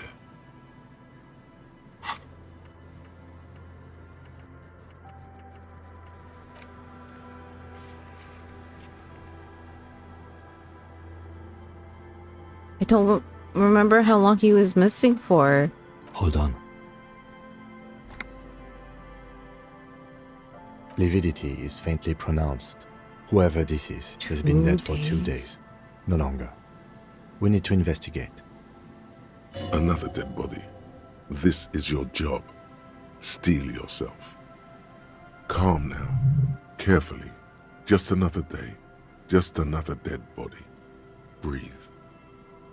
He's wearing mud-caked boots, beige trousers, and an old brown leather jacket with a bright blue lining. There are traces of kebab sauce on his chest. The leather jacket suits him well. It must be custom made. A cool leather jacket with a bolt of blue? Oh no, this sounds terribly familiar. You find some sunflower seeds and a rain-soaked library card folded into two. His jacket feels sodden and heavy under your hand. Good. We should take a look at that library card after this is done. The man has fallen through a crack in the boardwalk and hit his head against the metal bench. Coagulated blood covers his black hair. One of his feet is still dangling through the hole. You have to be quite inebriated to fall that bad. Well over a liter of pure ethanol. 3 bottles of wine or 1.5 of spirits. Or maybe it was just dark. His expression is dull, like the sea behind him. Drops of water shining on his mustache. His eyes, empty and wide, look frightening in their frozen gaze. Height, 170 to 175 centimeters. Curly hair, stout build. Age, approximately 50 to 60 years. He was confused when he died. Confused and alone, most likely. Overcome with the awful surprise of it all. He was just about to head home. The first step back home proved to be his last. That's what the chewing gum seems to point to as well. There's some dried blood on the metal bench, right where the corpse's head rests. The floorboards are rotten and slippery wet around the hole. An empty bottle lies nearby. A chewing gum wrapper is clutched in his fist. A dried chunk of blood covers the hair at the back of his head. An open wound. It's sticky and cold to your touch. This is where he came out of himself, drop by drop, when he was unconscious. It took 3, maybe 4 minutes. I don't see any other major wounds, do you?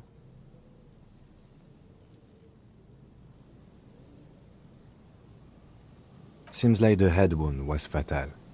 It's exactly the shape of the bench. They screech under your feet ominously. It's hard to say whether the dead man's weight was the cause of the boardwalk to break. It definitely looks fragile. You see waves churning below. Something cracks beneath your feet. A .75 liter Tallulah vodka with its cap missing. There's hardly anything left inside. It's mid-market spirits with a slight touch of menthol. The man meant to enjoy himself, have a good time. Tear all around us. A dried chunk of blood. This is where... Seems like the head wound was fatal. It's exactly the shape of the bench. Grabowski spearmint chewing gum. Green leaves on the cover. The man's mouth is half agape from the terror of the fall. The blackness of death. Stench. You think you see white chewing gum too? He ate the whole pack, right? It's to cover the smell of alcohol before going home. The worst thing is, I've seen it before. Almost the same scenario, even the chewing gum. It's always the same. The entire boardwalk creaks in the wind as you take a step back. Looks like one of the locals. He'd have to know this spot to come here. You don't just walk over here. But that's just a lazy assumption. What do you think? A dead working-class man with a bottle in his hand? Don't deceive yourself. You know who this is. Yeah. You know, as soon as I said working class corpse, I'm like, fuck. Well, we found the lady's husband. The woman you met at the book stand? Why do you think it's her husband? The bright blue lining? Well, he's definitely someone's husband.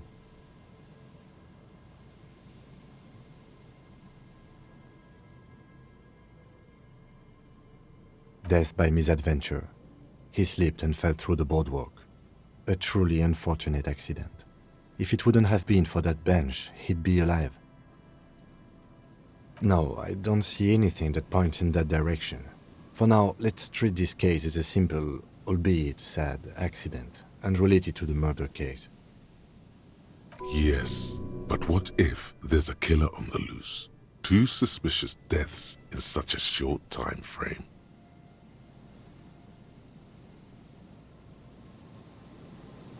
I wanna believe Half-Light, but I don't know.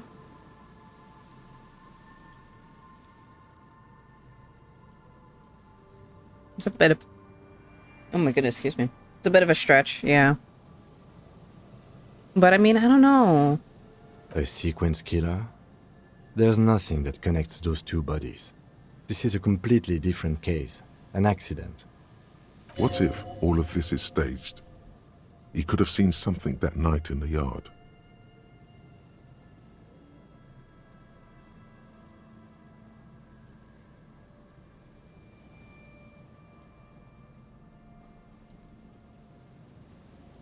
It's possible, but let's take it step by step. We still haven't identified the man. Oh yes. Some symptoms of acute alcohol poisoning could have definitely played a role here. Severe confusion, respiratory depression, unpredictable behavior. But I think that death arrived through head trauma, not liver failure. Yeah. What about it? The deceased ate some kebab. It's probably from a nearby place, maybe in the Pox.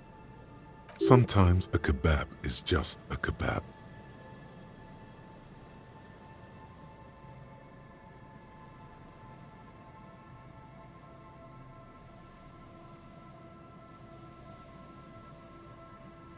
Oh, and I need to adjust something here.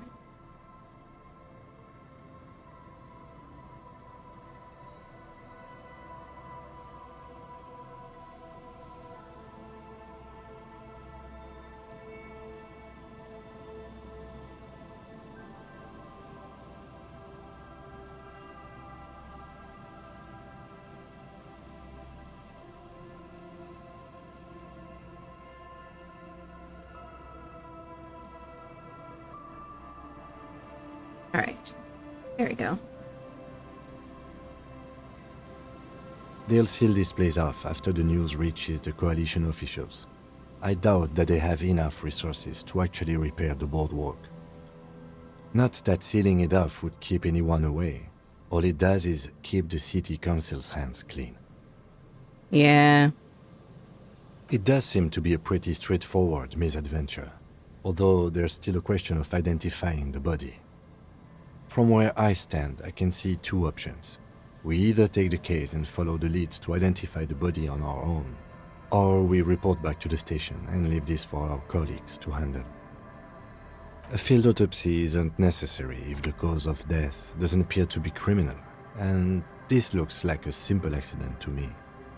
I'd say we should just write down head trauma in the autopsy report and leave it at that. It would save us at least 2 hours of unnecessary work. Good call. The guys at processing can take care of the rest.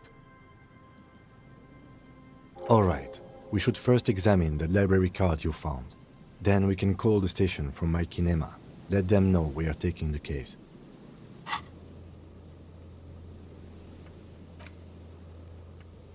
Yeah. Yeah, we're gonna take this case. We promised we'd help the lady find her husband, and we found her husband.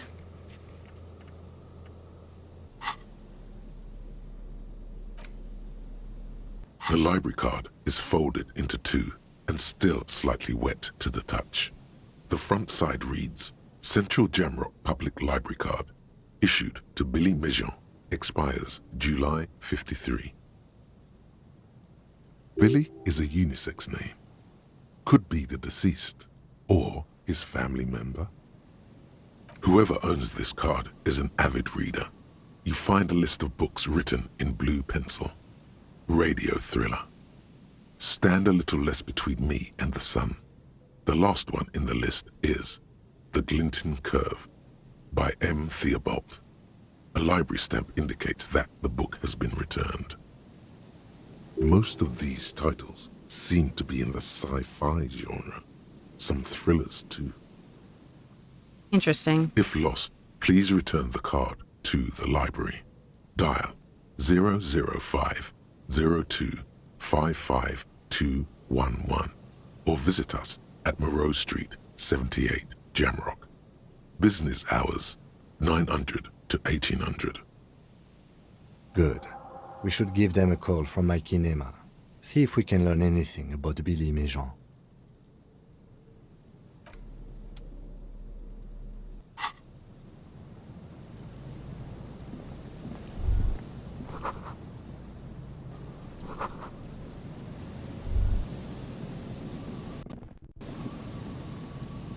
A man lies on the... Man. Whoa.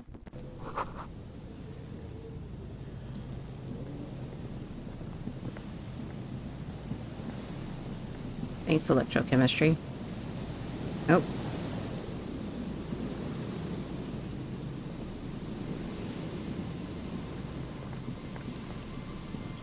Sometimes it's hard to tell,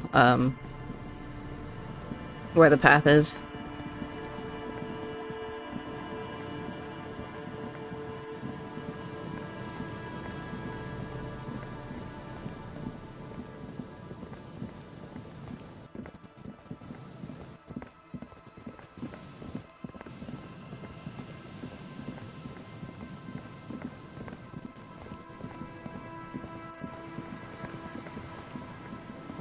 So where the hell am I going?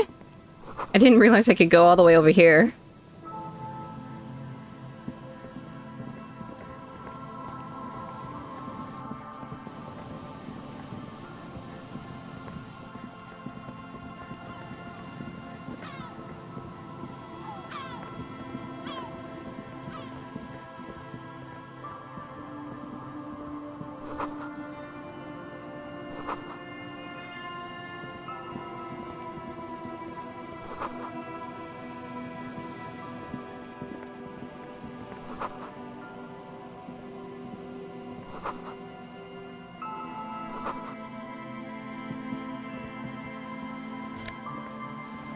It's its scarf.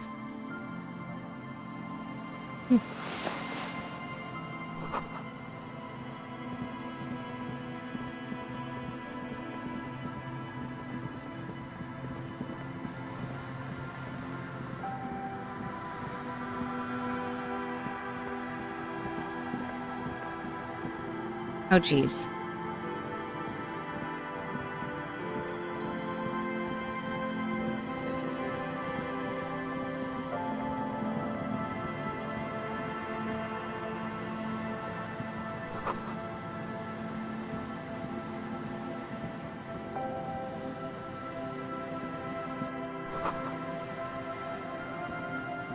An old door, worn by elements, Oh my guards God. the depot.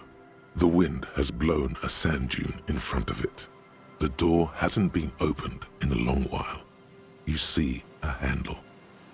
It's military, a service depot of some sort. The washerwoman mentioned a depot up the coast. She said it was for moving ammo and cargo across the bay. This might be it.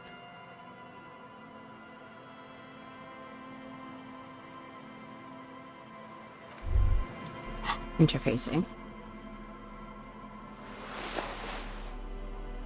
Alright, all the clothes are coming off. We're replacing all our clothes. Alright,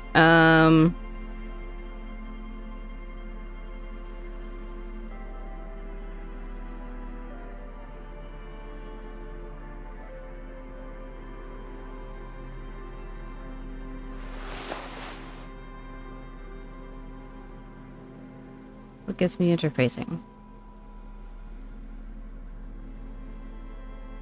That's anachronation. Oh, the guarding gloves could be interfacing.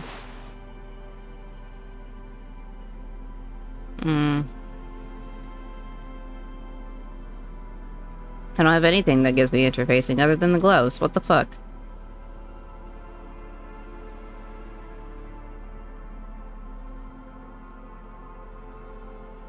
Ugh. I guess we'll,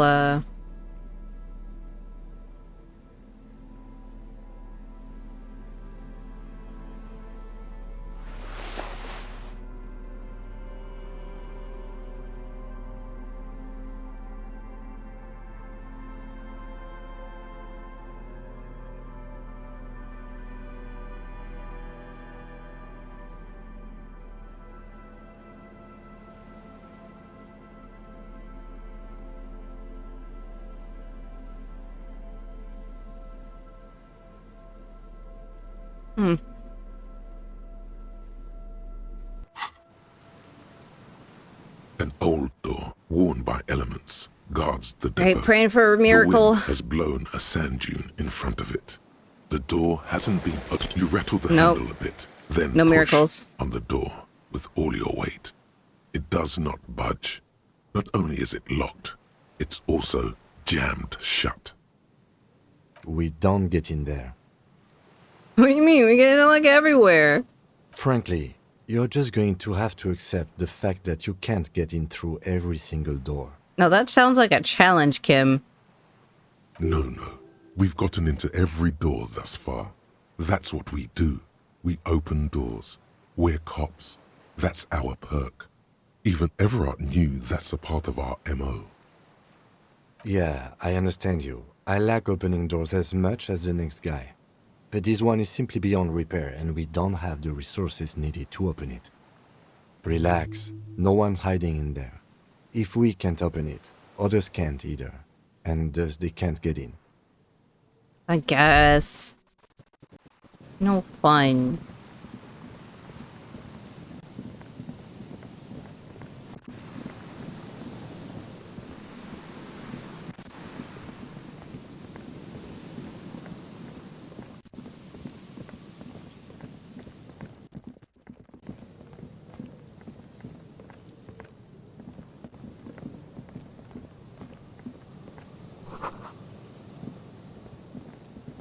Ooh, money.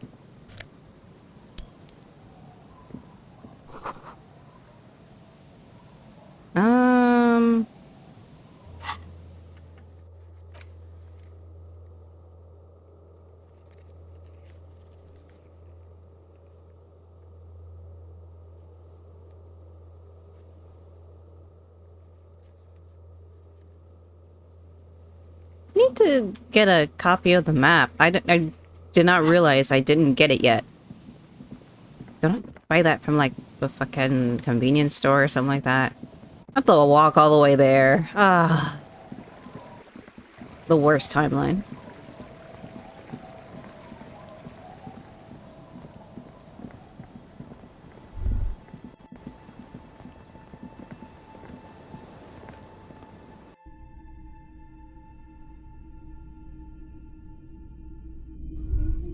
Oh. Oh, that's cute. I've never been in here.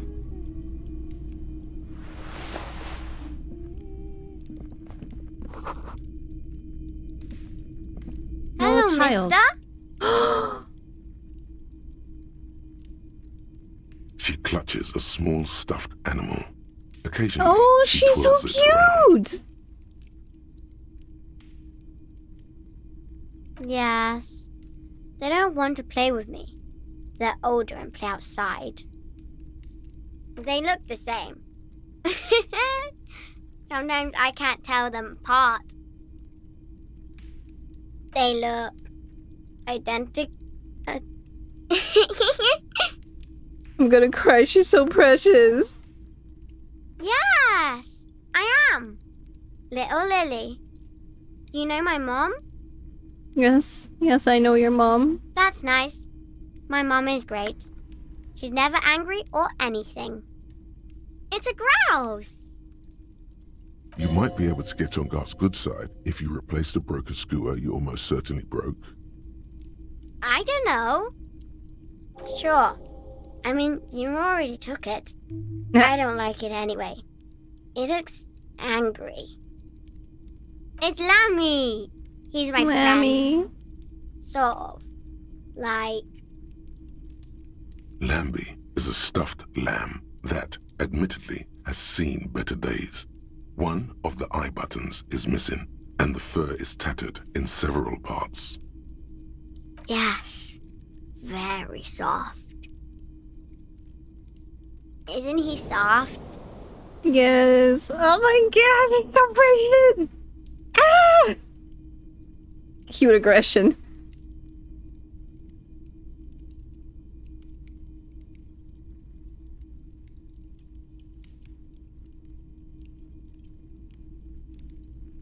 Bye!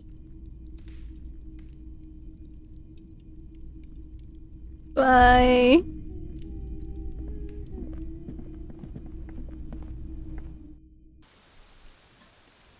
Legit started tearing up because of so cute.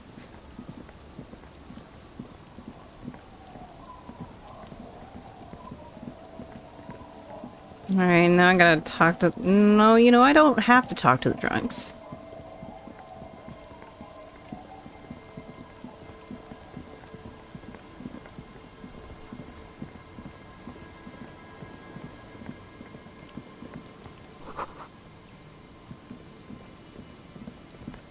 Oh.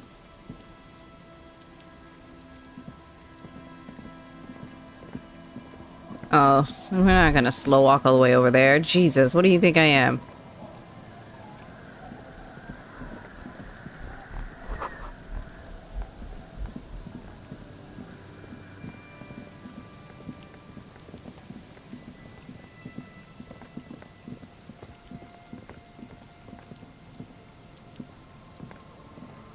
Alright, going inside of here.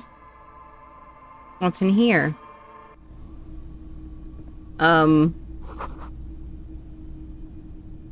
This looks like a fucking torture room. It's only a red chair. Just a red chair in an empty shack, with what looked like a dusty bow tie on the shelf. Nothing to see here, right? In someone's abandoned shack. On the coast. In Martinez. In Ravachol. He's afraid you've forgotten suddenly. Nothing. It's just a piece of furniture. Red paint is peeling off it. Looks like blood, no? Yeah, I don't like it. Honestly. What's in here? Yeah, a bow tie.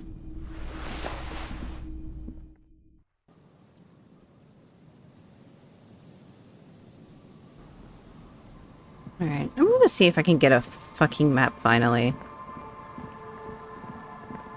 And I think that would be a good endpoint. I would normally go for like the whole my whole 6 hours, but I'm tired a little bit, just a tiny bit. I realized I didn't have coffee earlier, so that's why I was like yawning and shit. But I also do need to eat. And I can't eat when I'm so focused on what's going on in the game. There is a lot of shit going on right now, actually. Like, it just kind of started ramping up.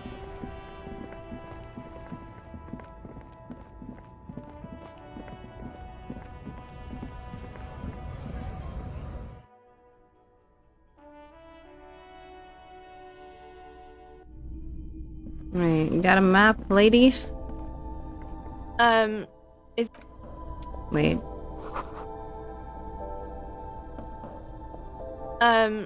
Is this about the question?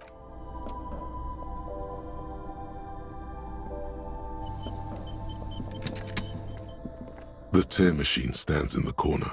Your bottles clunk into the machine, and the... Neat. Okay. You see several packaged raincoats fill a lot. The packages are small, discreet, sloppily stacked, making them easier to take unnoticed. No need to worry about knocking over a display. A small cabinet on the wall is filled with various medicine. Those are cigarettes, right? Up there. A colorful display of cigarettes. Where do I get a Again, map? I'm obliged to inform you that both alcohol and cigarettes damage your health.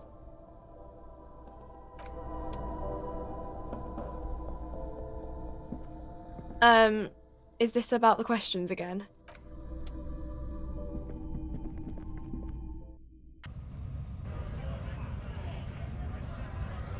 I swear I'll figure out how the fuck to get a map.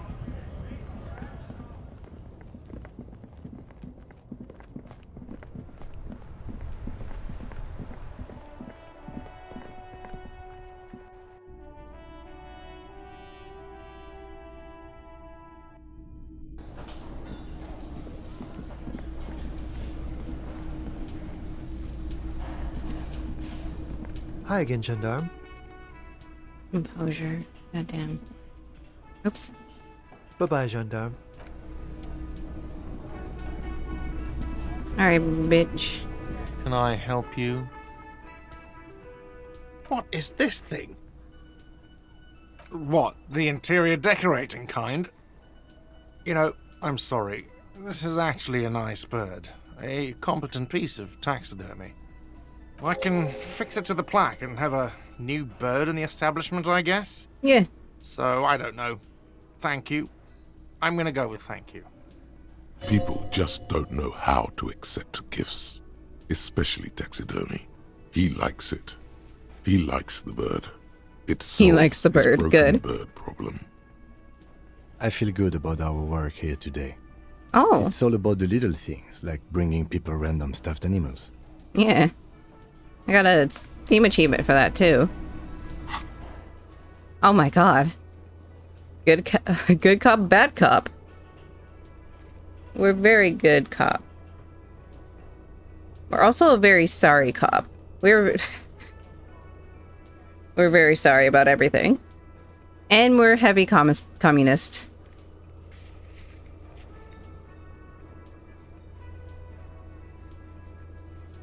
Wild.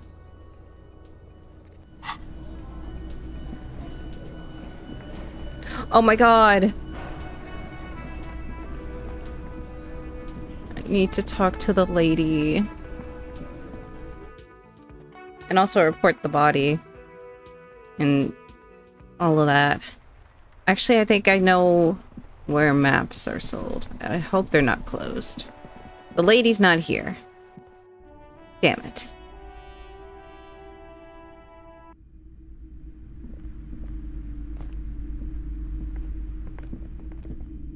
The display rack is brimming with worn paperbacks.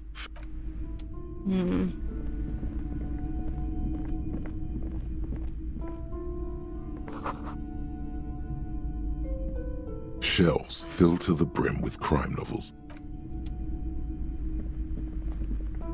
Oh, is this the map? Several maps have been attached thank God. to a bulletin board hidden inside the alcove. They're held up by small pins. The board has come loose from one corner.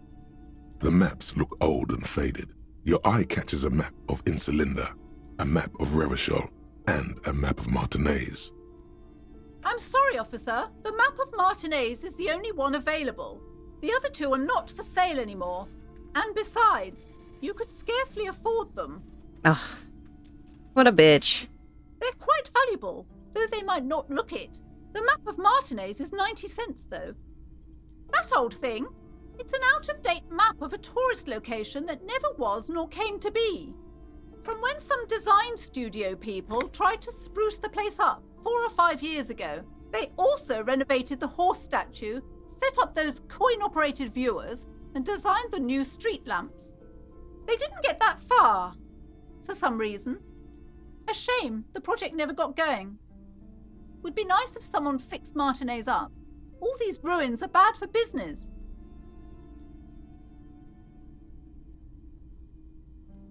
I mean, I could steal it. No one would ever know. Slowly, Oh. you move your hand toward the map. Except attached to Kim the would board. know. Before you even reach the map, you're interrupted. Perhaps not. It's Okay, against Kim. RCM policy to defraud small business owners. Always good to be informed of your surroundings. The north coast of a verdant island is shattered by the delta of a river. It is the River Esperance. Countless bridges put the shards back together, connecting city blocks to river islands. La Delta says a great artificial heart in the center, teeming with life forms and construction. To the east, rolling hillsides, Le Jardin, Stella Marie, the suburbs of Saint-Baptiste, swallowed up into the megacity. They sound rich to you. This is Revachol East. Hudon, it's somewhere to live. Not bad. Then there's Jamrock. It's bad. People shouldn't live there, but they do. Then Forberg. It's almost as bad, and much larger. Then Coal City. It's the worst. It's so small you can't even see it on the map. No, wait. There it is, north of Jamrock, the strip of coast next to the Greater Revachol Industrial Harbour.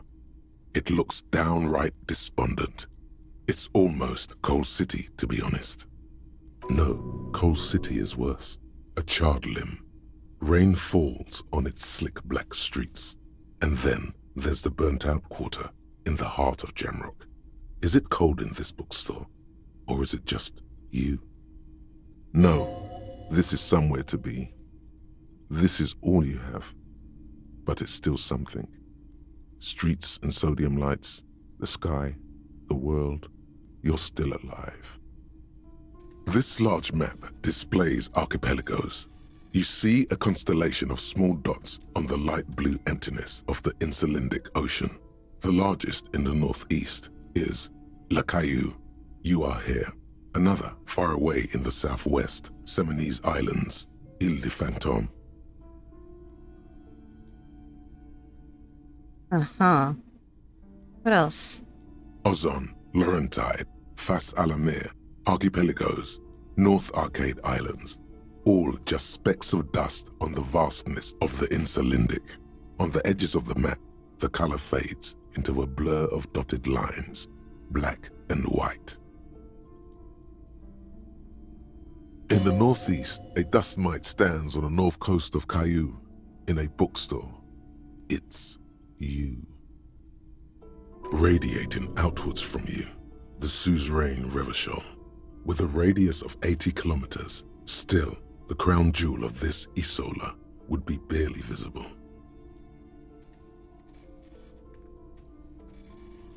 You can, on Caillou, Revachol, a single black star, on Ozon, Fondelier, and Vilmandoux, on archipelagos, Croyan Moran, Villiers, on Seminine, Olduvai, and on Laurentide, Deora of the Seven Seas.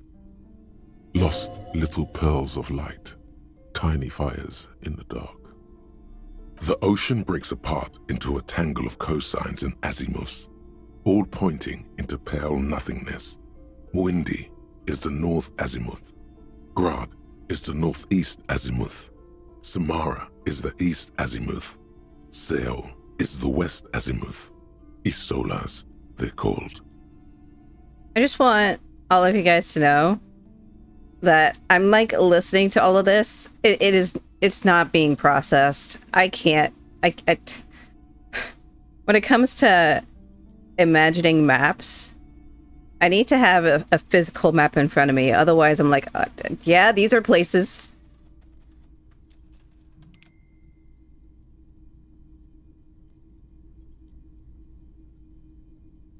Connections to other worlds. Words past the Insulindian, unknown to you. You only know you've never been there. You have little idea what they are. Distant stars, wow. gods, but looking at them makes you feel almost non-existent. Whatever they are, the Isolas are immeasurably large compared to you, and very, very far away.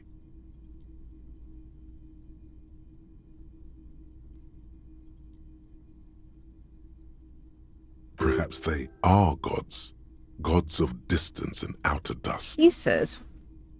What are these fucking... Goddamn. Alright. I guess they don't exist to me. This bookstore is not strictly about crime, romance, and biographies of famous people. There's also a wide range of paranatural literature. Sir, please, no browsing in that shelf. That wisdom is not for free. Jesus. I Alright, can't have you fine. end up, like, opening a police store next door and stealing my customers. Oh no. Indeed. Something about that book does seem to have spoken to you. Well, I hope it contains what you're looking for.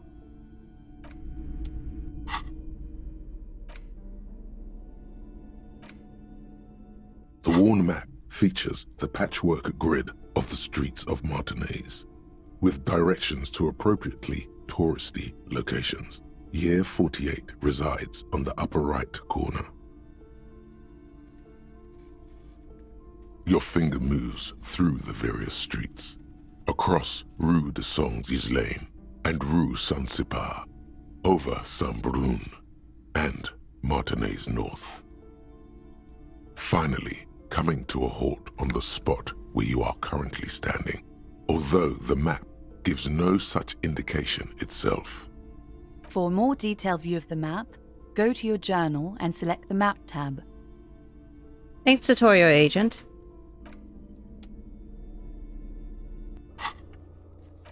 Oh! Yo, that's actually super good. It shows my fast travel locations. I like that.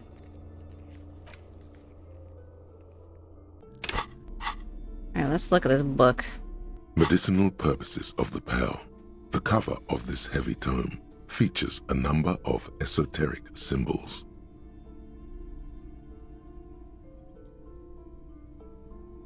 Flipping through the book, you find a number of sections on the general benefits of the pearl. A large pharmacopoeia makes up nearly half of the book.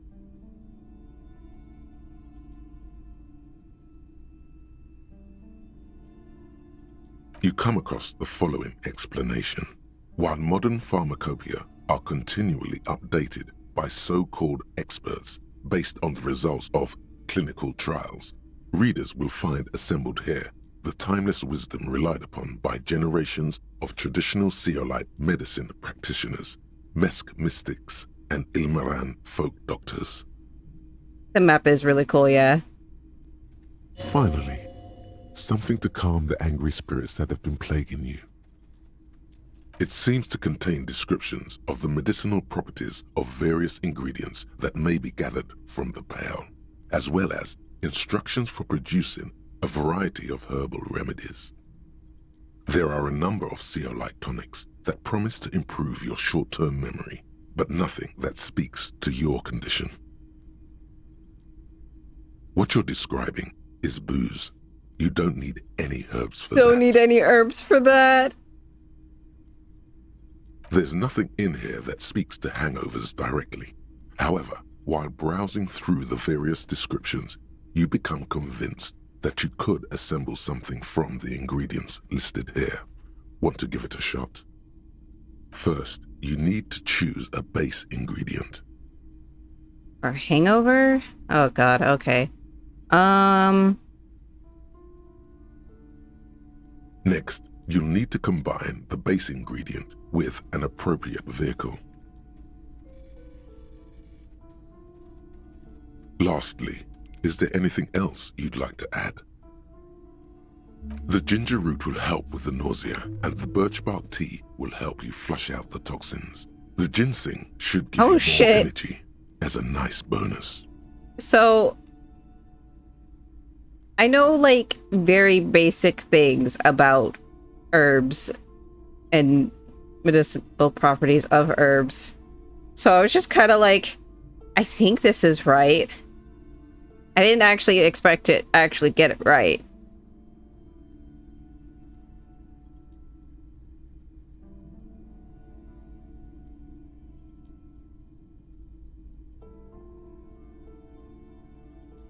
From the Pearl, of course. Or perhaps from some enterprising entrepreneur, where you would find one of those, though. The book does not say. Very well. First, choose a base. Oh, I could just do it again.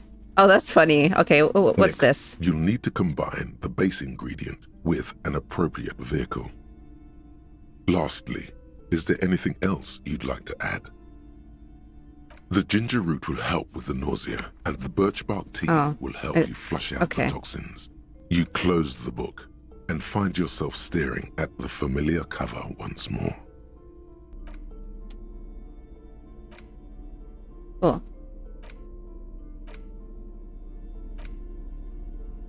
I want to know what happens if I collect all of these postcards.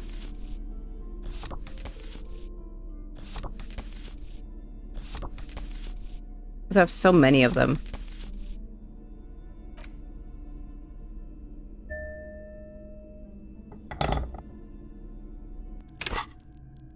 Anyway, I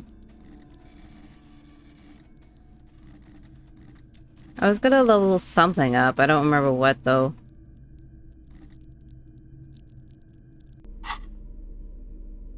Oh no, I wanted to...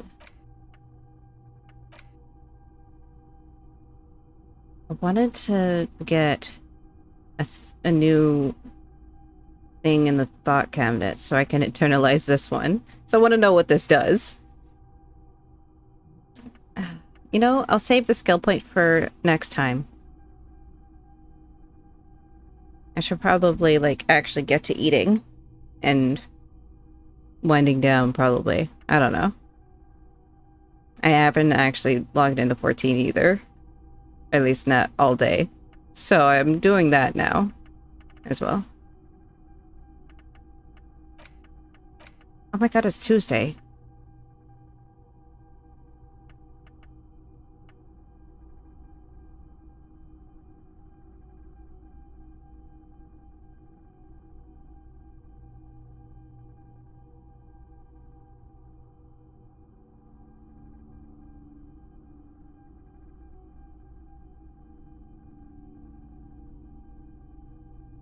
Yep. Well, yeah, not anymore for you. It's still Tuesday for me.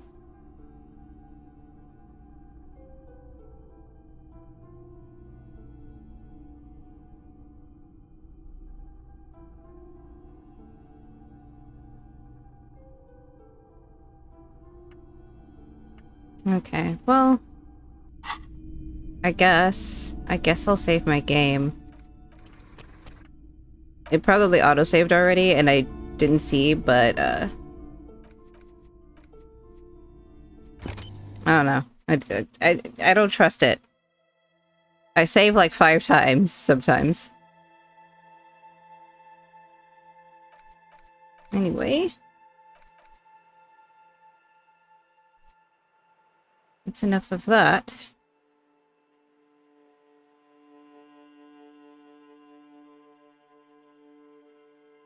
Oh, gonna end on like the 30 mark. Neat.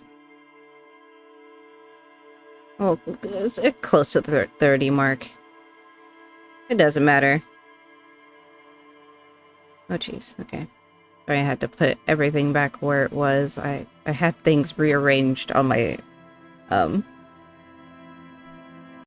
on my screen for better oh my god, words. Words are not working.